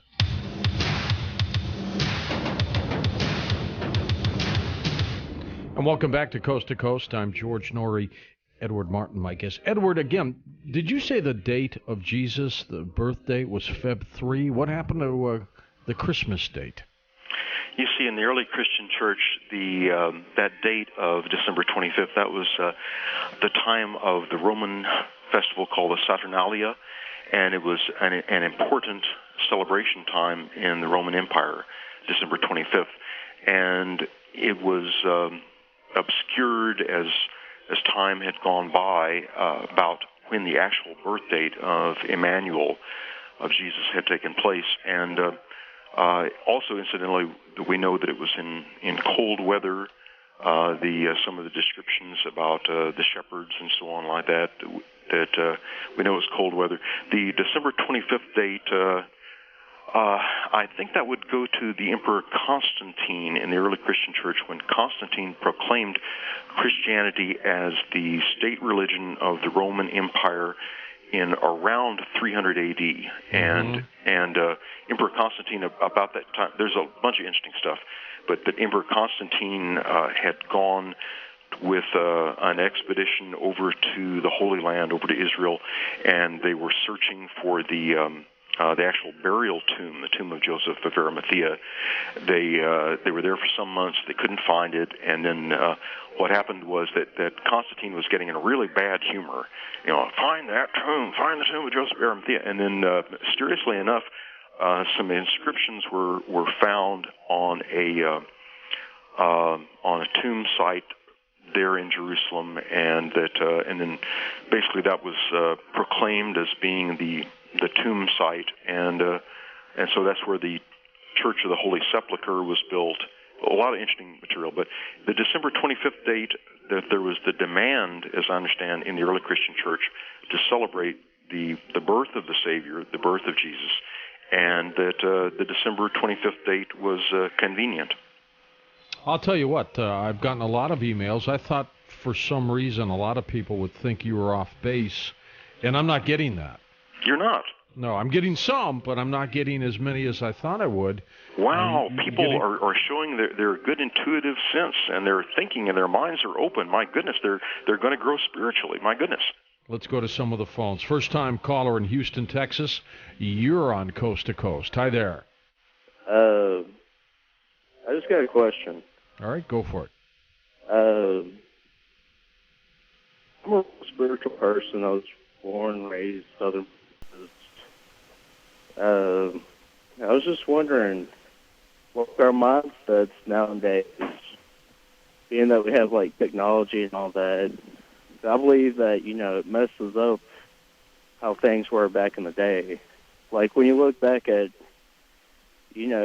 back in Jesus' times, even before that, a way of life back in that day, this is just my opinion now, but a way of life back then, to me, it's more spiritual because, things like material-wise didn't really matter, and, of course it'd be more spiritual. And well, you would think so. Yeah, they still have their ups and downs, but just okay, with technology nowadays, you got the internet. Just me talking to you. Back in the day, there was no such thing, try to explain back in the day what you see now. I know, but where are you getting at here, Corey? Pretty much, the mindset. I'm just curious about their mindset back in, say like the apostles or, just the person, just the people that wrote the Bible. I mean, what was their mindset, you think? That's a good question, Edward, because one of the things I've heard is that perhaps the Bible may be encrypted. It may be all code. What do you think of that? I think that's possible, and I think that certainly at that time, 2,000 years ago, the people had a much simpler life, and my understanding from the Talmud of Emmanuel document that Emmanuel, on many occasions, he chewed out most of the 12 apostles, and basically was saying that don't you understand the parables? Don't you understand the deeper spiritual sense of what I'm trying to teach? I know he was disappointed with them at times. I know that at other times that he was profoundly pleased and gratified that, for example, the Roman centurion and the great faith that the Roman centurion had, which is it's one of those passages that in both the Talmud of Emmanuel and the standard Gospel of Matthew that are pretty similar, that the Roman centurion discussed that his servant was sick and asked Emmanuel to heal him at a distance. And Emmanuel basically said, such faith I have not seen in Israel. I've rarely seen faith like that. And then Emmanuel said, it shall be done. He shall be healed. And then from that hour, the servant was healed. So I think that the people then, they had a much more, they had a spiritual life in the sense that they were not so bogged down with materialism as we are. And it was, I'm sure, a very hard life back then. Well, now, if there was no resurrection, does that destroy all of Christianity and everything that they say? No. Goodness, no. Goodness, no. That what I am saying and the truth that I understand from the Talmud of Emmanuel documents and all the research I've done, and in all humility, I'd say that people tell me I have a talent for finding the truth about things, and I would not be saying anything to you that I do not myself believe to be true. But that concerning the Talmud of Emmanuel document, that about the resurrection, to me, my Christian faith, it doesn't have any linchpins in it. In other words, that when I embraced, after I found out about the Casey material, and of course, let's go, just for fun, let's play a little bit with what we do have in the standard Gospels, Matthew, Mark, Luke, and John, the synoptic Gospels, Matthew, Mark, and Luke. Let's look at some of the passages, for example, that a man was born blind. Now, this didn't escape. This is in there now. The man was born blind. The disciples said unto Jesus, Master, whose fault is it that this man was born blind? Is it the parents' fault or the fault of the man himself? And do you see the underlying assumption there? The underlying assumption is that the man was born blind, could have been born blind because of some action he did in a previous lifetime. Like maybe he was a soldier and his job was gouging out prisoners' eyes or something. Correct, right. I would believe. I believe in reincarnation myself. Well, good. Wow, you're getting there. Great. And then another part of the, for example, that this is again in the traditional Gospels, that Jesus said unto the disciples, who do men say that I am? And then they were saying, some say that you are Elias or Elijah or one of the other prophets who has returned. And then he said, and then he was saying to Simon Peter, but who do you say that I am? And he said you are the Messiah, the chosen one of God. And then right after that, the passage is there, the verse is there that says, or the passage that is that Jesus has said, but was it not prophesied that before my return that Elias would return?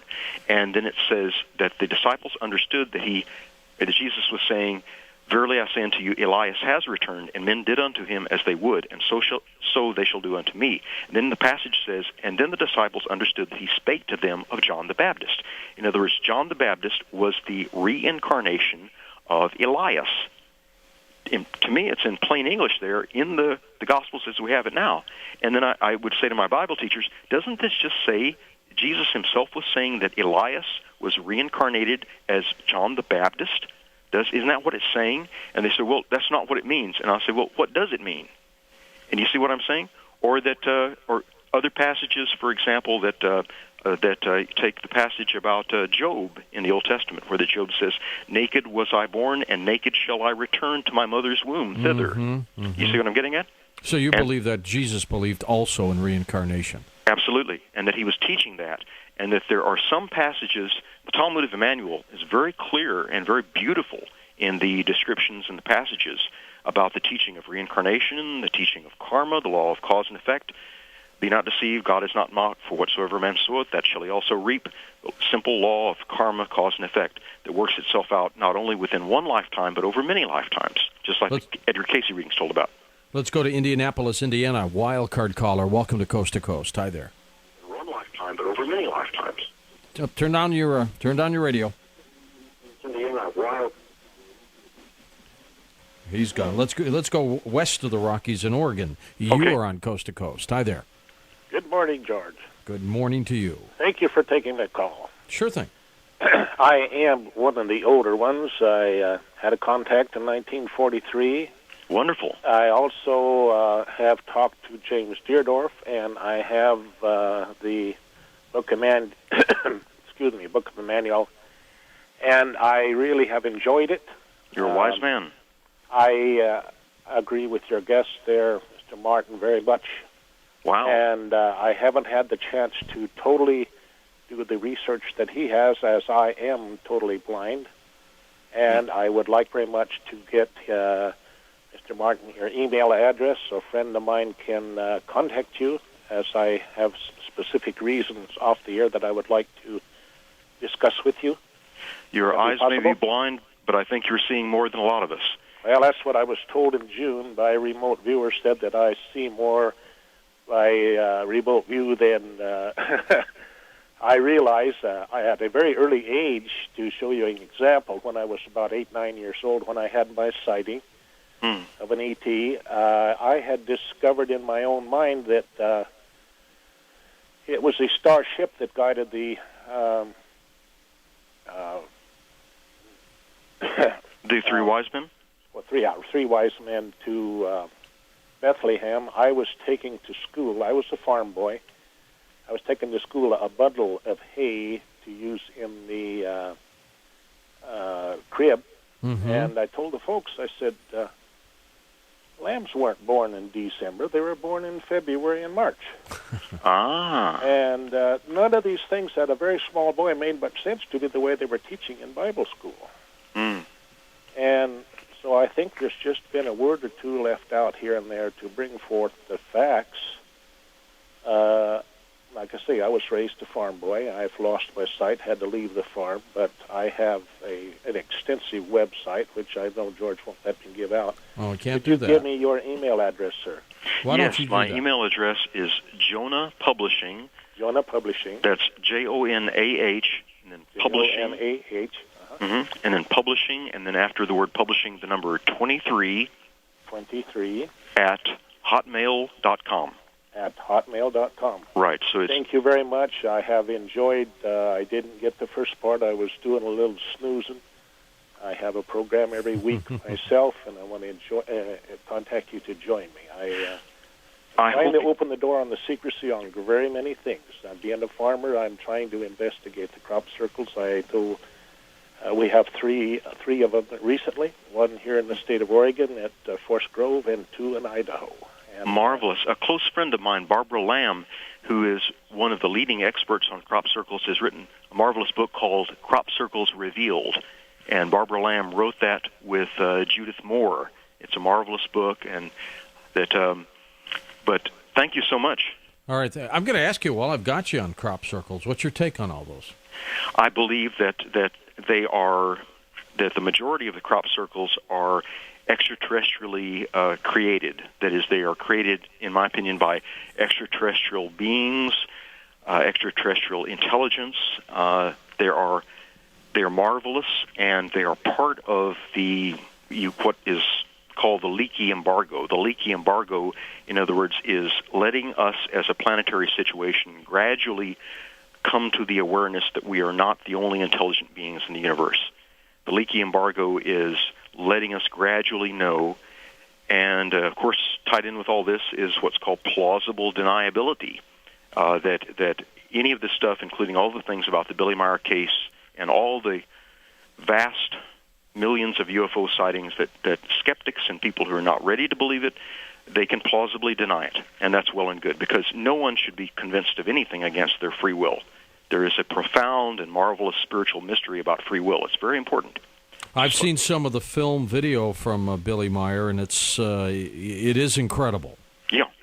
Yeah, and in fact, one little thing that a sequence, for example, in some of the movie sequence about there's a hovering beam ship, one of the saucer craft, which is moving around a top of a fir tree, and at one point in the backwash, that the tip of the fir tree sways, and I've heard some people, I won't say their name, but some so-called UFO experts have said, well, that looks too choppy, the movement. And the Pleiadians pointed out that they don't normally move their beam ships, for example, around a tree in that choppy a manner, but they did that for plausible deniability. You see what I'm getting at? In other words, that the Pleiadians and others do certain things to put in an element like an escape valve, kind of like skeptics who don't want to believe it. Here's something that's a reason for disbelief. What do you believe the Pleiadians look like? Oh, that they look basically like us, that they're good-looking people, Homo sapiens, human beings like we are, that they live, their genetics have not been altered. Our genetics, this is another intriguing story, our genetics have been altered, but their genetics have not. They live 700 to 1,000 years, whereas we live about 70 to 100 years, and also that our genetics have been altered in the sense that normal self-defense, which is part of the creational laws, normal self-defense, like all creatures in nature, including rabbits, a rabbit will fight for her young and so on, that the normal self-defense within human beings has been altered in ancient times to make us more warlike, hotter-tempered, more volatile, more warlike, more ready to fight than is normal human nature. And so in other words, we Earth humans, our genetics, and I can tell about this in more detail, and I tell about it in my book, but a sad thing is that our genetics were altered to give us these short lifetimes, 700 to 1,000 years, and to make us more warlike than is normal human nature. Well, we are warlike. Who altered our genetics? That goes back a number of thousands of years back to the region of Sirius, the dog star, Sirius, that going back before that in very ancient times, I can tell you how ancient, the region of Lyra, the harp, and Vega, the region of Lyra, constellation Lyra, and the star Vega, there was a great warfare, which was actually about 22 million years ago, according to the Pleiadians. They were blowing up planets, just like in Star Wars. There were two factions in the great spacer ships that fled the insanity going on 22 million years ago. And the one faction, they went to the region of what is now the Pleiades. The other faction went to the region of the constellation of Sirius, the dog. And that faction, some thousands of years ago, that faction in the region of Sirius, the dog star, this is in the contact notes, Billy Meyer's contact notes from the Pleiadians, that that group in the region of Sirius, those humans, they decided to create a mercenary class of human beings who, like professional mercenaries, and they had done their, just like we did a few years ago, they did their human genome project with the technology of computers and so on, and the Pleiadians say that all human cultures, all human civilizations, and they say there's 500 million plus planets with human beings like we are just here in the Milky Way galaxy, not to mention the other galaxies. But anyway, they did their human genome project. They decided to alter the genetics and create a mercenary class. So one was that they altered the genetics to take the self-defense aspect, make them more warlike, more hot-tempered, ready to fight. It's just like at the beginning of World War II when the bombing of Pearl Harbor took place. I'm told by people that so many American men volunteered to kill Japanese, that they ran out of uniforms for a few months. Well, I'll tell you what, Edward, somebody made us mean. No doubt about that. The human being, that's all it does is fight. We'll be back with more of your questions, comments. I'm George Noory. This is Coast to Coast AM.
From somewhere out there, this is Coast to Coast AM with George Noory on Premier Radio Networks. To talk with George from east of the Rockies, dial 1-800-825-5033. West of the Rockies, 1-800-618-8255. First-time callers may talk with George at area code 541-665-0520. And the wildcard line is open at area code 541-665-0521. Now, here again, George Noory. I wonder what Edward would ask Jesus if he was back in time and could ask him one question. Just one. I wonder what that would be. Let's find out in just a moment on Coast to Coast AM.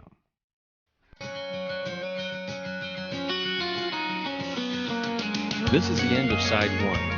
Please leave the cassette exactly where it is, flip it over, and begin again.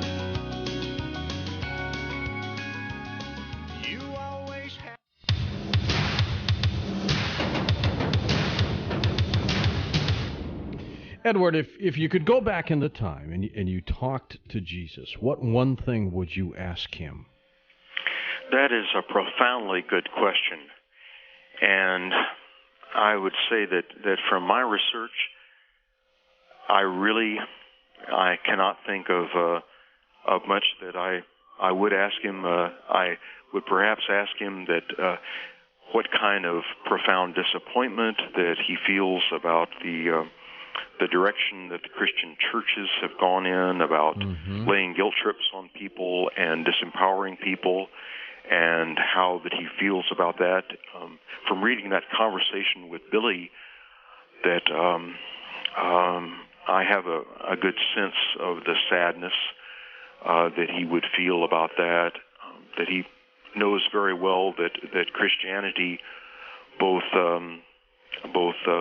Catholicism and Protestantism have been perverted to a great extent into cult organizations, and the leadership, many of the leaders of which, as you realize, their hearts are far from him, and they're interested in the chattels and goods and controlling the people and disempowering the people. I don't know, I might ask Jesus about would he, I know he had a good sense of humor. I might ask him if he ever, if he were to visit our time, if he would enjoy going to Hooters, or ask him, oh yes, about the crucifixion, that according to the Casey material, that on the way to the crucifixion, that Jesus was laughing and expressing humor on the way to the crucifixion. And I've come across that from some other accounts too. Laughing. Correct. Laughing, and he loved jokes and humor, and on the way to the crucifixion, of course, he was horribly suffering and bleeding and so on like that, and had the crown of thorns on, but that he was saying some humorous things so the Casey readings say that, and I believe have great faith in the Casey readings, and also Harmon Brough, who was one of the significant people in the Edgar Casey movement there at Virginia Beach. Harmon Brough made a statement. He said, "It takes a hell of a man to laugh with splinters in his butt." So yeah, I would think so. I would think so. Yes, I would just. I've had dreams anyway. Just to mention something briefly, that just a year ago in the summertime, that I had a wonderful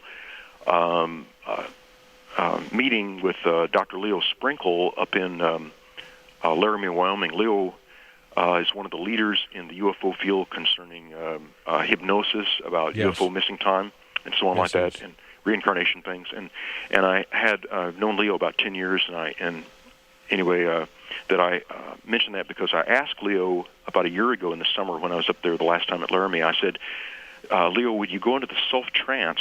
And in the self-trance, which is like Edgar Casey, I said, would you go into the self-trance and tell me, if 2,000 years ago, in any capacity, did I ever meet Emmanuel, that is Jesus, or know him, have any dealings with him, or eye contact, anything? And he went into the trance, and he told me, he said, 2,000 years ago, that I was a young Hindu priest in northern India, and that I was a devout Hindu priest, and that I was physically fit, and that one of my jobs that I was given, I was asked to be a guide for a young Hebrew visitor, and the young Hebrew visitor needed to go to various monasteries and remote areas in the Himalayas there in northern India, and I was the guide. And I'm sure that we had many wonderful conversations over days and days as we were walking, and that individual, Emmanuel, had a profound effect on my life, and that there's something that resonated in me that in this lifetime that I took fundamentalist Christianity very seriously growing up as a fundamentalist, and I just really wanted to go with the ball game, and yet so many things didn't make sense. Like when I'd ask what happened during the missing years between the ages of 12 and 30, and there's only the one transitional verse in Luke, and Jesus grew in wisdom and in stature and in favor with God and men. And then boom, he's 30 years old, being baptized by John the Baptist at the River Jordan. John the Baptist, who was perhaps his cousin, and I would ask my Bible teachers, I'd say, well, why didn't he start his ministry sooner? What was he doing? Was he making tables and chairs for that 18 years? And they'd say, well, why do you ask such strange questions? And I say, I don't think it's strange to ask that 18 years missing, and he's the most important figure in Western civilization, and we love him, and I love Jesus, love Emmanuel, and why can't we find out about the missing 18 years? And then, or for example, the movie Ben-Hur that they show Jesus is not in the carpentry shop, and the man says, why isn't my table finished? And then it shows Jesus, he's off walking in the hills, and there's classical music playing, and he's magically, you know what I'm saying. Yeah. Let's go to some calls. First-time caller, let's go to you in Watsonville, California. You're on Coast to Coast. Hi. Hi, George. I've written about 5 pages of information. Okay. And I think it's really great. And I would like to ask Edward a couple questions. Okay, fire away. Go ahead. How long have you been gathering all this information? Oh, over 20 years now. Okay. Yeah, so, I pretty much believe you, okay? Oh, really? Yeah. Wow, you're a wise lady. I have had doubts. I was raised Catholic, but I've had doubts about, how they conduct their business, and there's got to be another explanation. Exactly. And about Edgar Casey, so I'd like to know about your book. What is the name of your book? It's called King of Travelers. King of Travelers, Jesus' Lost Years in India. And okay, hang on. Called King of Travelers, Jesus' Lost Years in India. I'll tell you where the title comes from in just a moment. That incidentally, for people who are interested, that a website that a friend and I, a website where the book can be ordered with a credit card. If anyone's interested, it's mindbodyspiritonline.com. Okay, mind, body. Is it on Amazon.com at all? They have a limited supply. Mind, body, spirit, and it's the words online. Correct. In other words, the words mind, body, spirit, and then ONLINE.com. So is that your website, or my friend and I, the website, and there are, you see the cover of my book, you'll see the back cover, you'll see passages like the first chapter and other photos, and the book has 62 photos and 2 maps and a set of drawings. The cover photo is photo. What are the photos of? Oh, I'm sorry? What are the photos of? What do they show? Places in India, places in the Himalayas. I took all the photos, and the places in Afghanistan. Cover photo is near Mount Everest. It was a 21-day walk I went on in Nepal to the base camp of Mount Everest, up at about 18,200 feet. Wow. And so it's sunrise in the Himalayas. And oh my God! Yeah, and so the mindbodyspiritonline.com. So what about we can contact you that way, or do you give out a phone number also, or not? Let me give you my email, which is Jonah Publishing. That's JONAH, and then the word publishing, and the number 23 at hotmail.com. So Jonah Publishing 23 at hotmail.com. 23 is one of my lucky numbers. So Jonah Publishing 23 at hotmail.com. You can reach me that way. How did you end up with 23 as a lucky number? I was born on the 23rd of December, and 23 has repeatedly been a lucky number for me.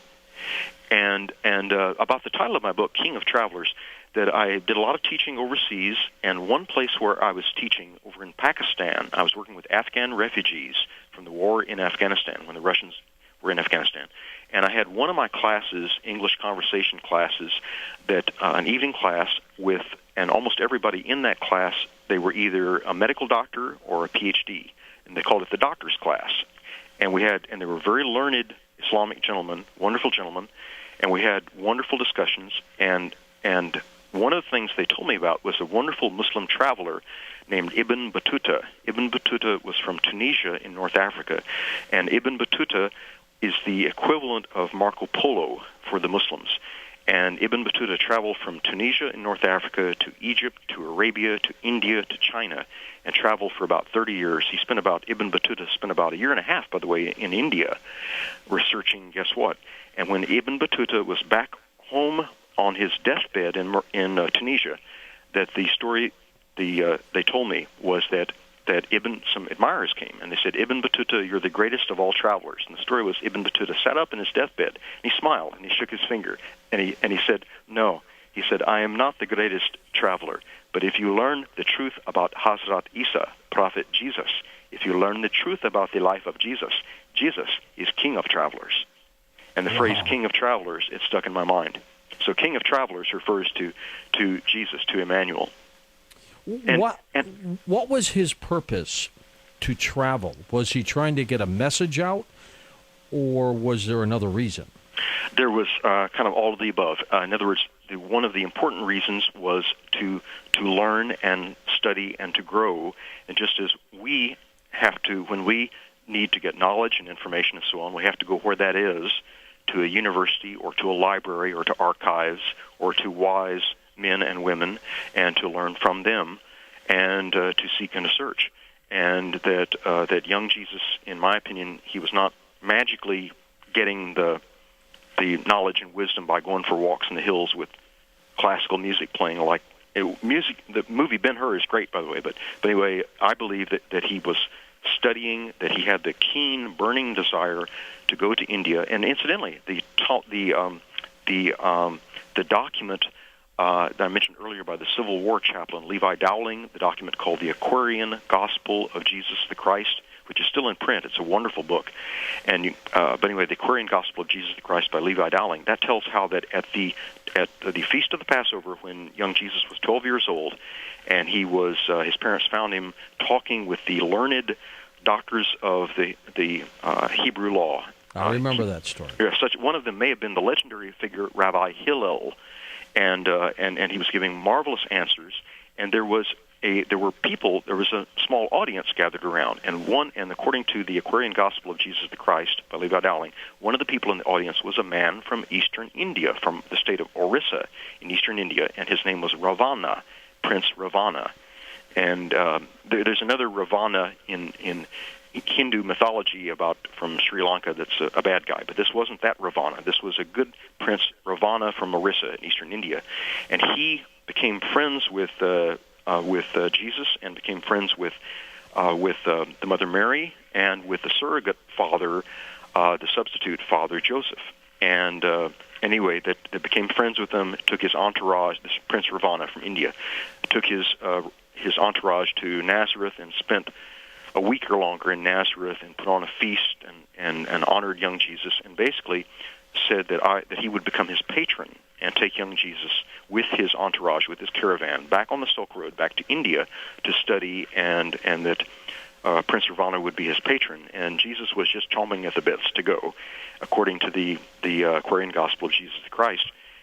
And I think that's very plausible. In fact, as the Muslims say, inshallah, God willing, when I go back next time, the third time to India, I'm going to be going to the state of Orissa, among other places in eastern India. I'm going to go to Bhubaneswar, where the archives are, and I'm going to verify historically if 2,000 years ago a prince named Ravana did exist, and find historical records. And also going to go to the Jagannath Temple that young Jesus spent about 6 years, Jagannath Temple. That would be great to find out. Let's go west of the Rockies in California. Welcome to Coast. Hi there. Hello? Hello. Hi, Yeah. this is Bob in Salinas, California. Hi, Bob. You're on the air. Go ahead. I just want to say go Rams for tomorrow night, first of all. Well, let me tell you, they're 0-2. I don't know what's wrong with them. And we need a little faith going there. Lots. I was going to ask Edward, what's your interpretation of the portion of the Bible involving the rapture of the church and the rise of the Antichrist? I mean, what do you know about that? Well, as a friend of, I respect people who believe in the rapture. A friend of mine in the Unity Church here, where I'm a member in San Antonio, Texas, that he says, well, I believe in the rapture. I don't know if I believe in the rapture, but about the rapture, that my understanding is that that was something that Saul of Tarsus, who became Paul, a significant part of the Pharisee beliefs was about of course, the resurrection aspect, that the dead bones would take on flesh and arise out of the graves, and then would sail up into the air to a final judgment, and that of course that Jesus was the first fruits of that, of the resurrection. And incidentally, let me point out something, that in the regular New Testament passages we have, of course, Lazarus raised from the dead. Right. Now let me point out that in the Talmud of Emmanuel document, that does not take place about Lazarus being raised from the dead. But let me point this out, that some fundamentalist preachers I've heard them on television and elsewhere saying this, that once you are resurrected, you are no longer subject to death. That's right, brother. Once you're resurrected, you're no longer subject to death. Death has no dominion over you once you're resurrected. And I say to them, well, what about Lazarus? He was resurrected by Jesus, right? So he must still be walking around someplace. They said, well, it doesn't work that way. I say, well, what happened to Lazarus? Well, he died finally. And then I said, well, if he died, well, that throws a monkey wrench into that whole squirrely stuff about the resurrection. Do you see what I'm getting at? I do. And anyway, that I have the highest regard and the highest respect for Jesus, for Emmanuel and his teachings, and about the rapture, that those Christians who believe in that, and it's important for them, and they don't believe in reincarnation, I say that stick with what works for you. That just like the Casey readings, Casey was asked which Christian religion is the best one, and Casey said basically, listen to your heart, listen to your intuitive, find the Christian group that is most compatible with your beliefs, and get on with your spiritual growth. Be seeking and searching. And meditation is very important. Is there anything, and I'm not saying this in a condescending way to you, but there's anything in the Bible you believe? Oh, many things. And many things. See, a lot of things escaped the censors and so on like that. That there are many things that in the Bible which I believe. Yes. But there are also many things you don't believe. Correct. And just to tell you, basically, the teaching that Emmanuel was saying in the Talmud of Emmanuel, that the website again for Jim Deerdorf in his marvelous research, tjresearch.info. And the Talmud of Emmanuel, that Emmanuel was explaining that above everything is what is called the creation. The creation is the omnipotent, vast,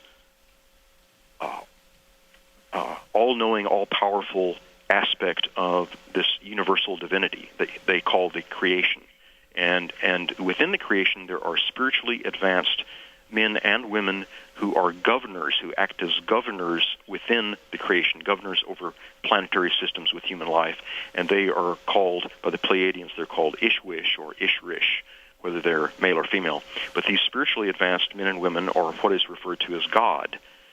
And then this gets into a matter of semantics, a matter of word meanings, that Emmanuel was teaching that above everything is what is called the creation.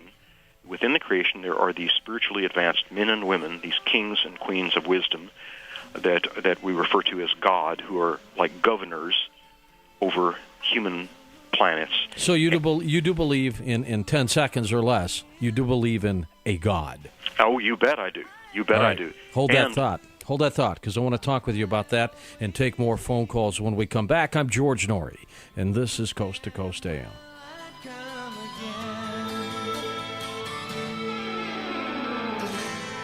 Now I'm falling where I've never been.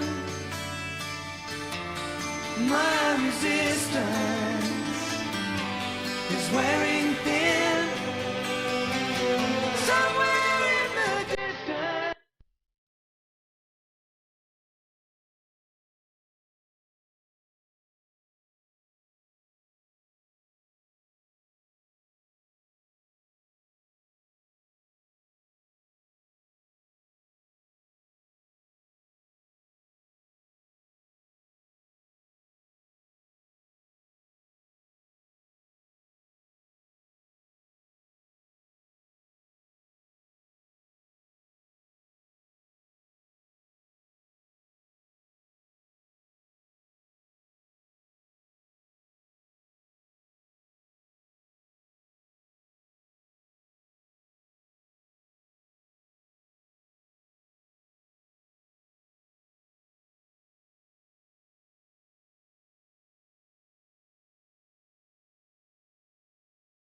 This is Coast to Coast AM with George Noory on Premier Radio Networks. To talk with George from west of the Rockies, dial 1-800-618-8255. East of the Rockies, 1-800-825-5033. First-time callers may reach George at area code 541-665-0520. And the wildcard line is open at area code 541-665-0521. Now, here's George Noory. My guest is Mr. Edward Martin. We're talking about the life of Jesus, how he sees it. And what about some of those miracles? We'll be back in just a moment on Coast to Coast.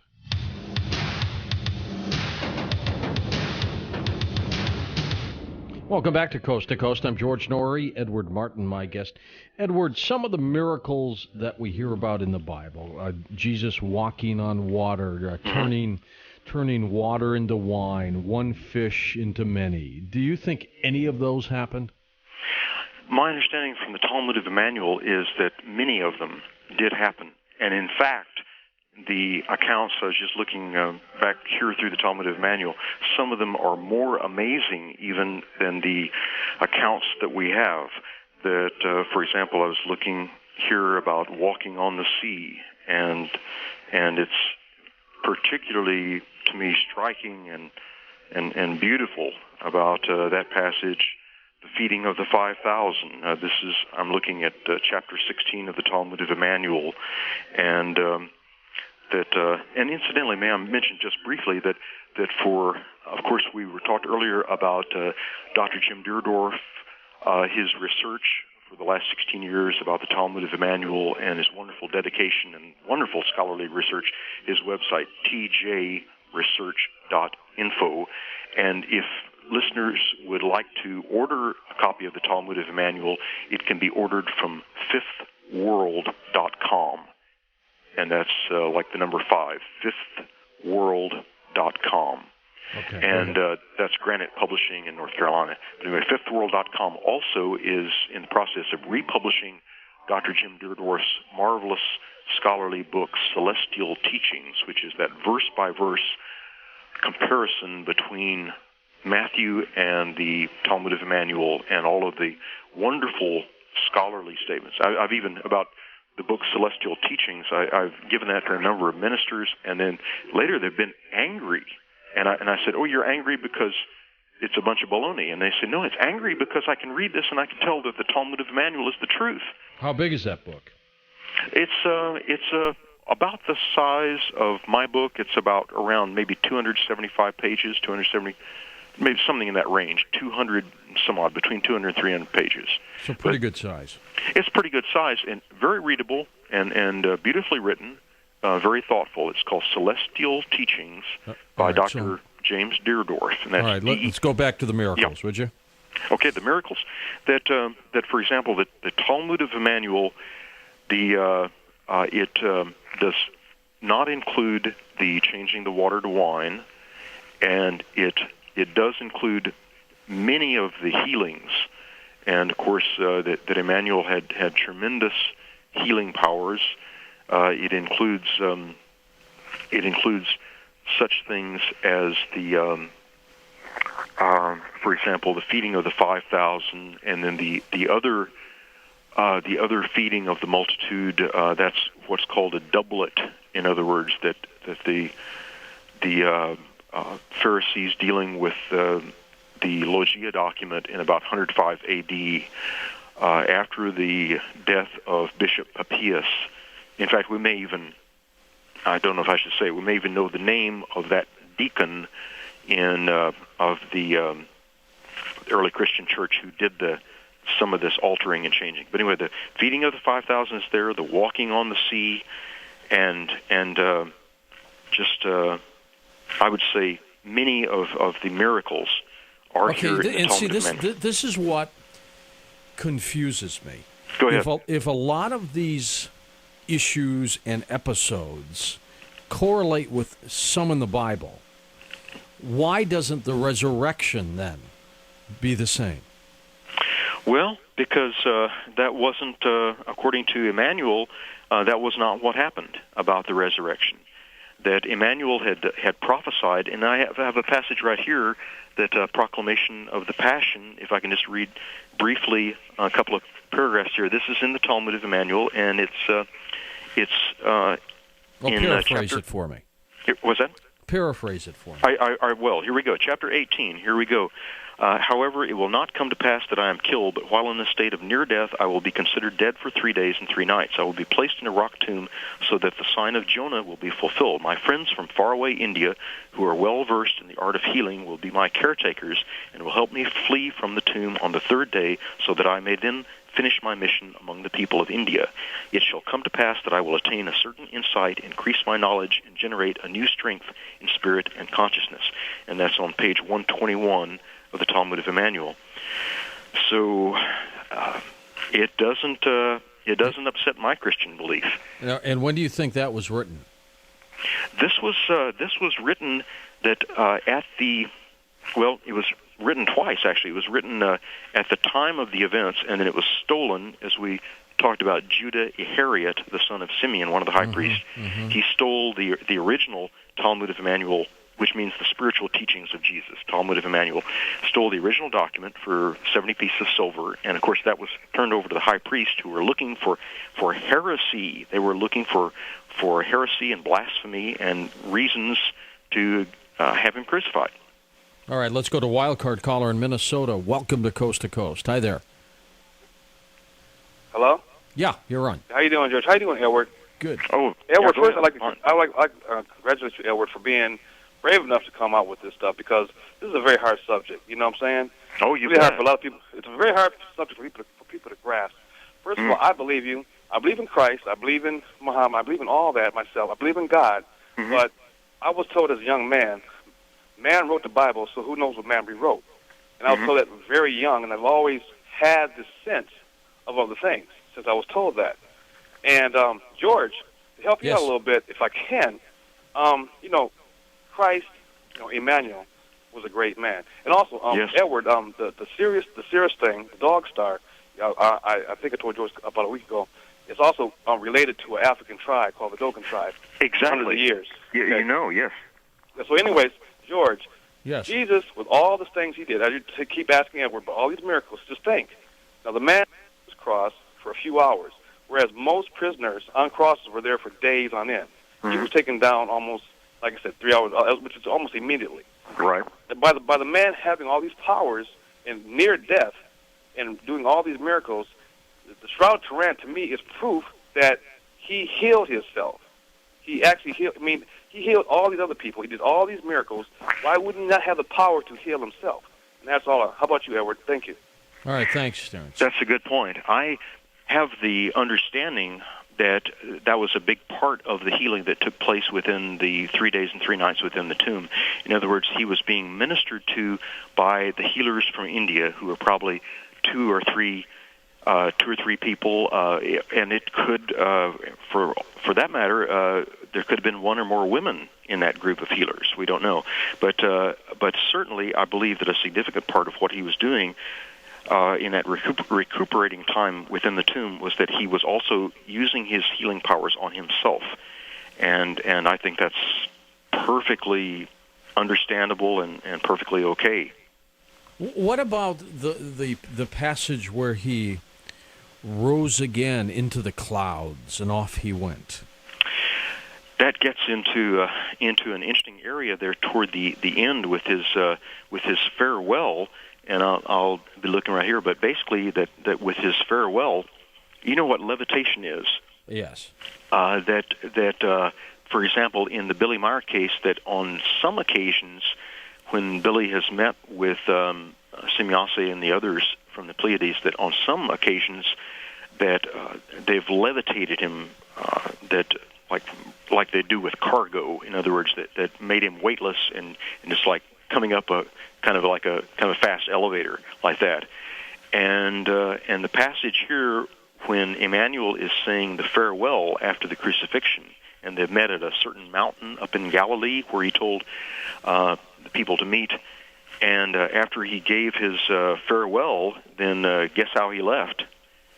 Got levitated by Dad. You know that Gabriel in his ship hovering there silently. Well, I was going to say, do you think he was beamed aboard, Scotty?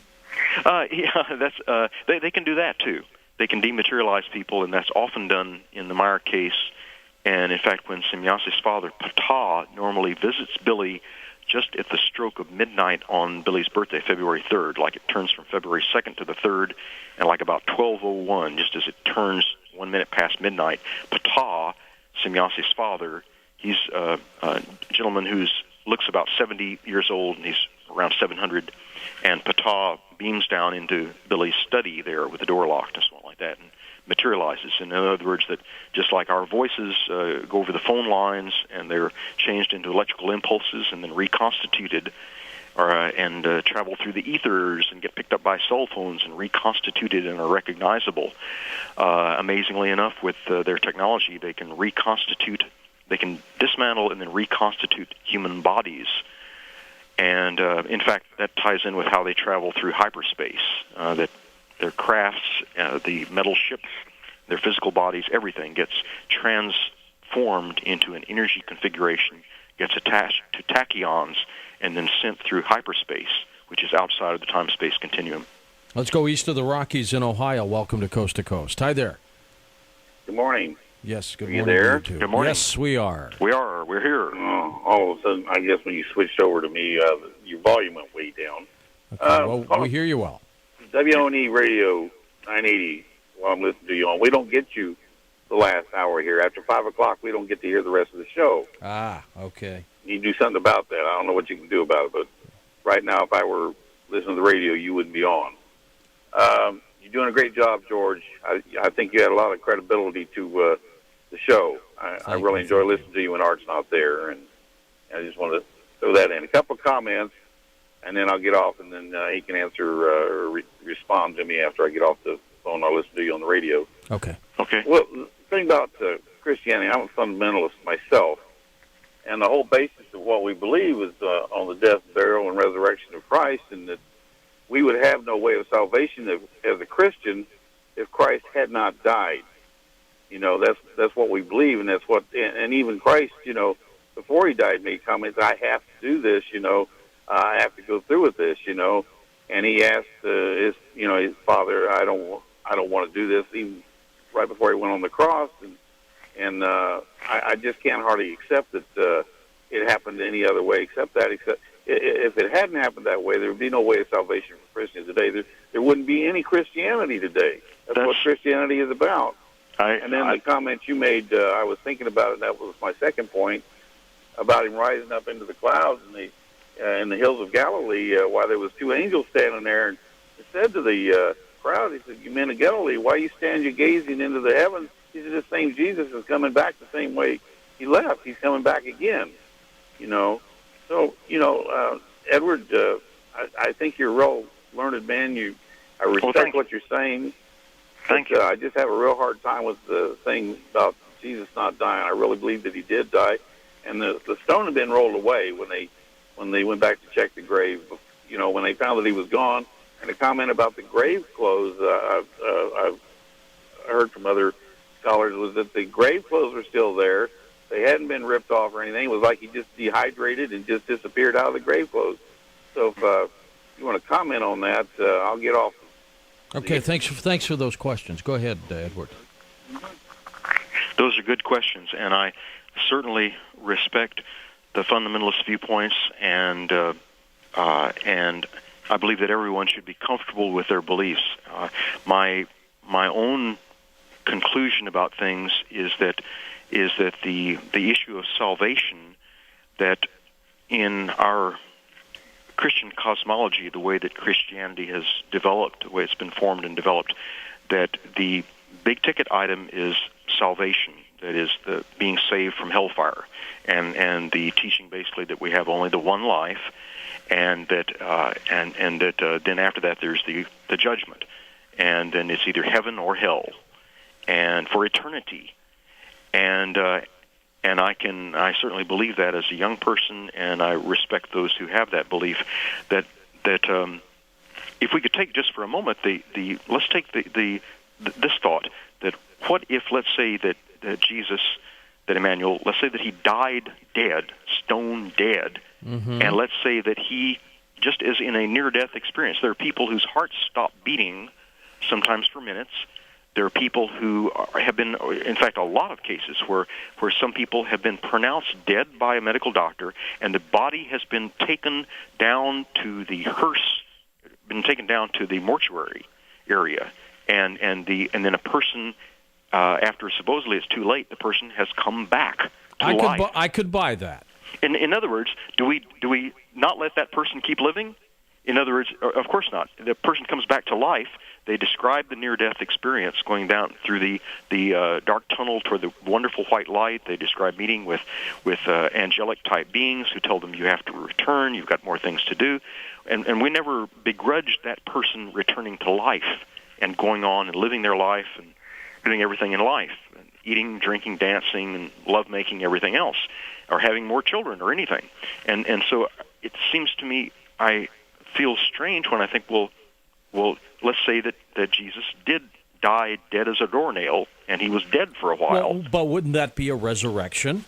Okay, but let's say, okay, then what's the problem with that? If he was resurrected and he came back to life, and it was physical life in his physical body, just as Doubting Thomas touched his wounds, and let's say he was alive in his physical body, can people begrudge him being alive in his physical body and wanting to stay alive and to eat food? And think about how he ate the fish there with at the Sea of Galilee after the crucifixion. That he ate the fish. He said, "I'm hungry. Haven't you guys caught anything?" And they said, "No, I haven't caught a fish all night." And he said, "Throw your nets over the right side. You'll get a big catch." And they couldn't pull in all the fish. And then they made a fire, and they cooked the fish, and they're all in high spirits. And then Emmanuel pulled the hood back, and they saw it was him. And they said, "You're not dead. You're not dead," like that. They were so joyful, and they were all in good spirits. And he said, "Meet me at so-and-so mountain in so many days up in Galilee, and I'll give my farewell." But about Christianity with that linchpin attached with making the salvation issue the be-all and the end-all, and the salvation issue has to hinge upon the death, and it has to hinge upon the resurrection, and then all this mumbo-jumbo area about the resurrected body, but is it flesh? Is it real? Is it reconstituted flesh? Does it dematerialize and go into vapor? And gets into a whole area, about the salvation, that the reincarnation teaching that Emmanuel was giving in the Talmud of Emmanuel, he was explaining that each human soul goes through many, many human lifetimes, and that our purpose, we are eternal human spirits, human souls, which until it reaches perfection. Exactly. We go back to the creation. Exactly. We go back to the creation. And to make the salvation, you see, the perversion of it, as I understand in the early Christian church, was the Pharisee belief of only one lifetime and then either eternal heaven or hell, and no in between. Well, do you believe in heaven and hell? I believe in the upper astral plane and the lower astral plane. And the upper astral... Well, let's call the upper heaven the lower hell. There's a pleasant upper astral plane where between lifetimes that some people get to spend some time before having to return to the schoolhouse of planet Earth. And then there's the lower astral plane, which lives up to all billing, as I understand. It's a horrible place. And about the near-death experiences, like there's Dr. Maurice Rawlings wrote a wonderful book, Beyond Death's Door. And unlike Elizabeth Kubler-Ross, who dealt with people weeks or months or years after the near-death experience, that Dr. Maurice Rawlings wrote Beyond Death's Door. His experiences were immediate, and he said that he wrote that at least half of the people, it was like half and half of the people that came back from a near-death experience had been in a heaven place, and the other half had been in a horrific hell place, like a lake of fire. Coast to Coast continues. I'm George Noory. Don't touch that dial.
George Noory is taking your calls on Coast to Coast AM from west of the Rockies at 1-800-618-8255, east of the Rockies at 1-800-825-5033.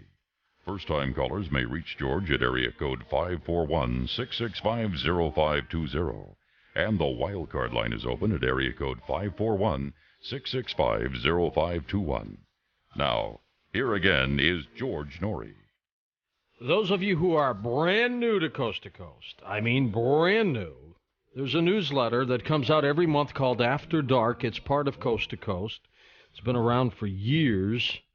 It's got a tremendously growing subscriber base. Let me give you the toll-free phone number, 1-888-727-5505. And right now, you will get 14 issues for the price of 12. That's a pretty good deal. It's called the After Dark newsletter. Art writes a column for it. A lot of information in there. After Dark, 1-888-727-5505. This is the end of side one. Please leave the cassette exactly where it is, flip it over, and begin again.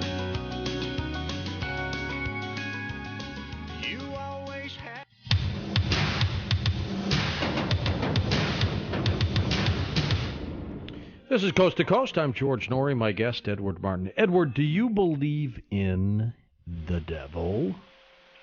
I believe there are dark forces out there. The Talmud of Emmanuel does not focus on that.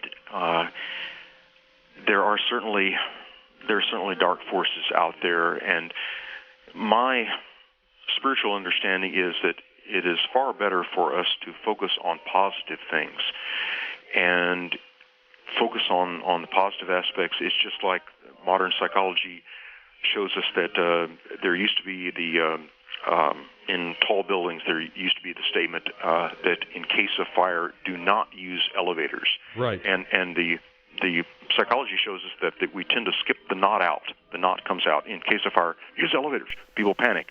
Now, the psychology shows us that what we should put and you'll see the signs now in most tall buildings, they focus on what you should do. In case of fire, use stairs. You see what it is. Instead of focusing on the knot, that is, the human mind will tend to drop the knot. And so instead we want to focus on what's positive. And just like... in the when President Bush said about the war on terrorism that we will not fail, I felt like, oh no. In other words, the human mind will tend to drop the knot, but instead we want to focus on the positive. We will win. So in the same sense about the devil and the dark forces, that my understanding is that the disincarnate spirits on the other side, there are some horrific ones. There's some very bad disincarnate spirits on the other side, and who are up to just downright evil and bad stuff. And I was going to say that there's no question that there's a lot of evil. You bet. Absolutely. And we as human beings, if we are wise, just as in Star Wars, we will not be seduced by the dark side of the Force. And of course, if you remember, an interesting little passage in Star Wars that when you remember how that Luke Skywalker's hand was cut off by Darth Vader, and he got the mechanical bionic hand, which is like future technology. It's like the Pleiadians have that, and they have intelligent robots, cyborgs, and so on. But that later, when Luke Skywalker cut off Darth Vader's right hand and saw the wires, then he knew what happened. He could figure out that as a young man, Darth Vader, Anakin Skywalker, his right hand was cut off in some cruel way, and that he was later told the big lie, which is the way that you defeat evil is by out-hating the haters, which is like Elizabeth Kubler-Ross said that she hated the Nazis so much that for a while she was becoming like a Hitler within herself. And what we should not do is to give in to hatred, and we instead need to focus on the desired goal, which of course is love and service to humanity, and going upward on that upward spiral back toward the white light of Emmanuel, toward the white light of the creation, and focus on the positive things. Well, I believe if you concentrate on evil, it's going to come back to you tenfold. Oh, yeah. Sadly, and that's the karmic law. It's just like if you seek revenge, that you want to out-hurt the hurters, you want to do bad to people who have hurt you, then the karma is going to come back on us. The Casey readings are full of that in such eloquent and beautiful ways. There was a just quickly coming to mind, I'll just quickly tell a little story from the Casey readings about a couple back in the 1930s. The husband was confined to a wheelchair, and he was impotent, and his wife was beautiful and young and sexy, and she wanted to make love, and her husband could not. And what she was told in the reading by Casey was that several hundred years before, in the time of the Crusades in Europe, that they had been married again at that time.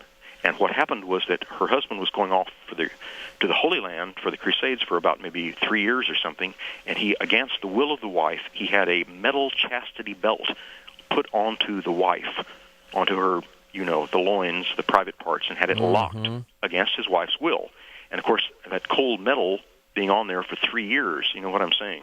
That was a horrible thing, and she swore that she would, even if her husband got killed in the Holy Land, she was going to get even with that SOB, one way or the other. And what happened was that promise of revenge got carried over into the 1930s, into that later lifetime when they were married. And so she had the opportunity, but she had grown spiritually in those hundreds of years. In the intervening lifetimes, she had grown spiritually. So her husband was in a wheelchair. She could have brought other men in and had sex with other men right on the carpet in front of her husband in the wheelchair, but she didn't. And she loved and she forgave her husband, and she grew spiritually. We need to make wise choices. First-time caller in Eugene, Oregon. Welcome to Coast to Coast. Hi, how are you? Fine. Go ahead. Good. A couple of things. Who did he say John was a reincarnation of? John was you're saying John the Baptist?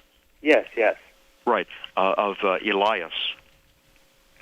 And the biblical name would be what again? If you look up the passage, just a minute, I can help you with that here. That Jesus was saying, he was saying to the disciples, "Who do men say that I am?" And then the disciples were replying that some say that you are Elijah or one of the prophets, that you have come back. And then he was saying to Simon Peter, "Who do you say that I am?" Simon Bar-Jonah. And then Simon was replying, "You are the Messiah." And then the statement was made, "But Master, was it not prophesied that before the return of Elijah, that Elias must return?" And Elijah was a past lifetime of Emmanuel, of Jesus. And then Emmanuel said, "Verily I say unto you, Elias has returned, and men did unto him as they would. And so they shall do unto me." And then the next verse says, "And then the disciples understood that he spake to them of John the Baptist." In other words, to me, that's in our regular synoptic gospels, in the regular Bible. And to me, that's a clear statement of reincarnation right there. That Elias was the reincarnation in that time was John the Baptist. Do you see what I'm saying? Let's talk a little bit again about the second coming, Edward. Do you believe in that Jesus will come back? Absolutely. And incidentally, that our Muslim friends, that I'm friends with a lot of Muslims. I'm also friends with a lot of Jews and Buddhists and Hindus and other religions. But yes, I believe that he will come back. Okay, let's go to Wildcard Caller in Alaska. You're on Coast to Coast. Hello there. Good morning. Yes. Hello. Yes. Hello. Mr. Martin, congratulations for all the good work that you've been doing. Oh, you're welcome. I've been following this research for a long time myself. Very good. And many years ago, I started asking questions such as, who created God? Right. Why was he created? Mm-hmm. Why is he here? His mission, that sort of thing. And I managed to answer all those questions for myself. Good. Very much it falls in line with what you've been saying. You're a lot better on the terminology than I am. Truth is one. That is for example, between the Casey material and the teachings from the Pleiadians and many other sources that I see basically alignment. There's different terminology. There's different semantics, putting things in different phraseology and so on. But I see a great confluence, a great consistency in these teachings. Go ahead. Still with us, Frank? Yes, go ahead. I guess he has moved on. Well, he's a wise gentleman, I'm sure. Let's go west of the Rockies in Idaho. You are on Coast to Coast. Hi there. Yeah, boy. Sort of an insomniac. Good morning, George, Edward. Good morning. Yeah, I don't think there was any question that Christ was physically killed. I mean, after, of course, he died from the crucifixion, they drove the spear into his side, remember, and came the blood in the water. It was a superficial wound, from what I found. But I respect your belief. Go ahead. Well, whatever. I mean, go ahead. After all, when he walked through the wall in the upper chamber, his body was not as physical as we see our bodies physical. And surely, when he was taken up in the presence of 500, I mean, these things were written in the lives of these witnesses.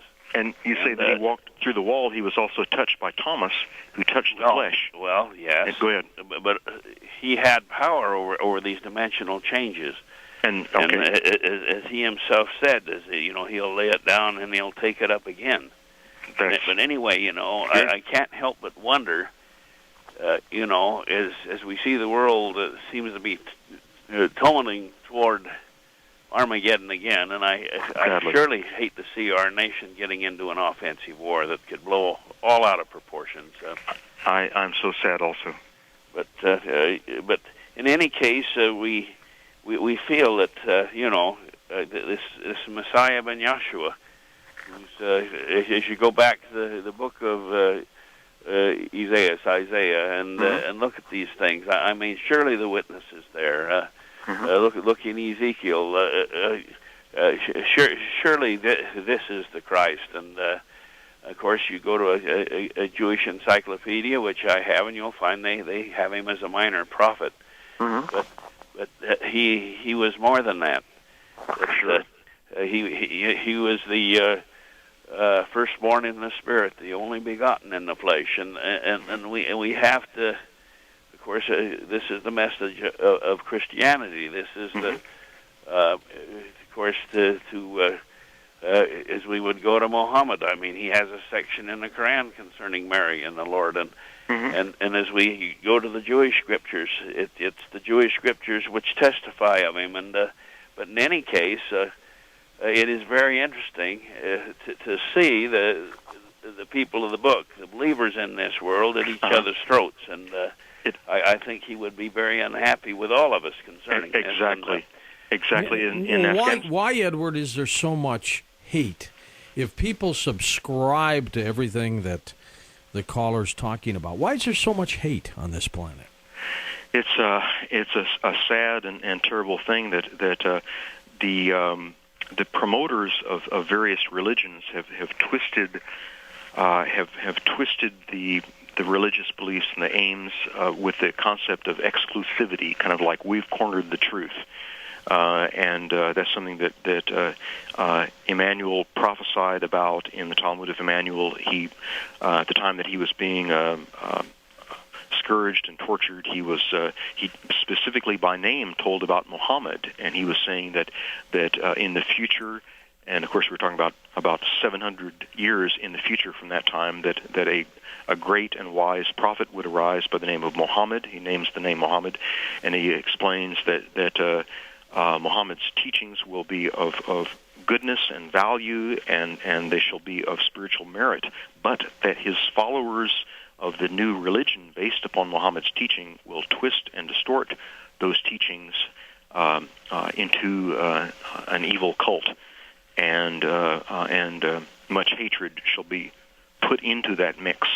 And sadly, that interesting enough about what the gentleman who's just calling was saying, and I respect his beliefs, that he was just saying about people of the book and so on. The educated, some of the educated people in Afghanistan, I've heard make the phrase "mardome ba Injil," people, mardome ba Injil, people of the book, mardome ba kitab. In other words, the book referring to the unanimity of Muslims, Christians, and Jews, that they're saying in effect that we have a common father, in a sense, whether it's Abraham, that is Abraham, and of course Isaac and Esau and so on like that. But in other words, going back to the Old Testament, that in the view of some of the Afghan people, some of the wise ones say, well, why do Christians and Muslims and Jews hate each other? We're all people of the book. Well, then that's a good question. First-time caller in Canada. You are on Coast to Coast. Good morning. Hello, Stuart. Yes, go ahead. I am a born-again Christian, and I read the Bible every day, the Bible even now in front of my desk. And I know, George, too many people, and even, sorry, I have to tell you, even your guest now is way out from the line. A born-again Christian don't have to read any other book except the Holy Bible. And the Holy Spirit is teach for us for everything what we need. And the Lord, it is a hell and it is a heaven, and the Lord Jesus will be back very soon, maybe in few years. I said less than 10 years will be back on this earth, and this earth will be a very, very big war before he will be back. Bradley. And Lord Jesus is established only one church, and he was talking about the Nicodemus. He said, you must be born again by the water and the Holy Spirit. I have to tell you that all this religion, the Lord Jesus haven't got any business, those religion. Well, Edward, even if some people disagree with you, there seem to be a lot of similarities as well. Oh, yes, and I certainly respect born-again Christians. I have a lot of friends who are born-again Christians, and I respect everyone's belief. And I know the gentleman who just called, that I know that his intentions are very sincere and good. And I'd say for everyone, stay with what works for you, and let's respect each other and get along.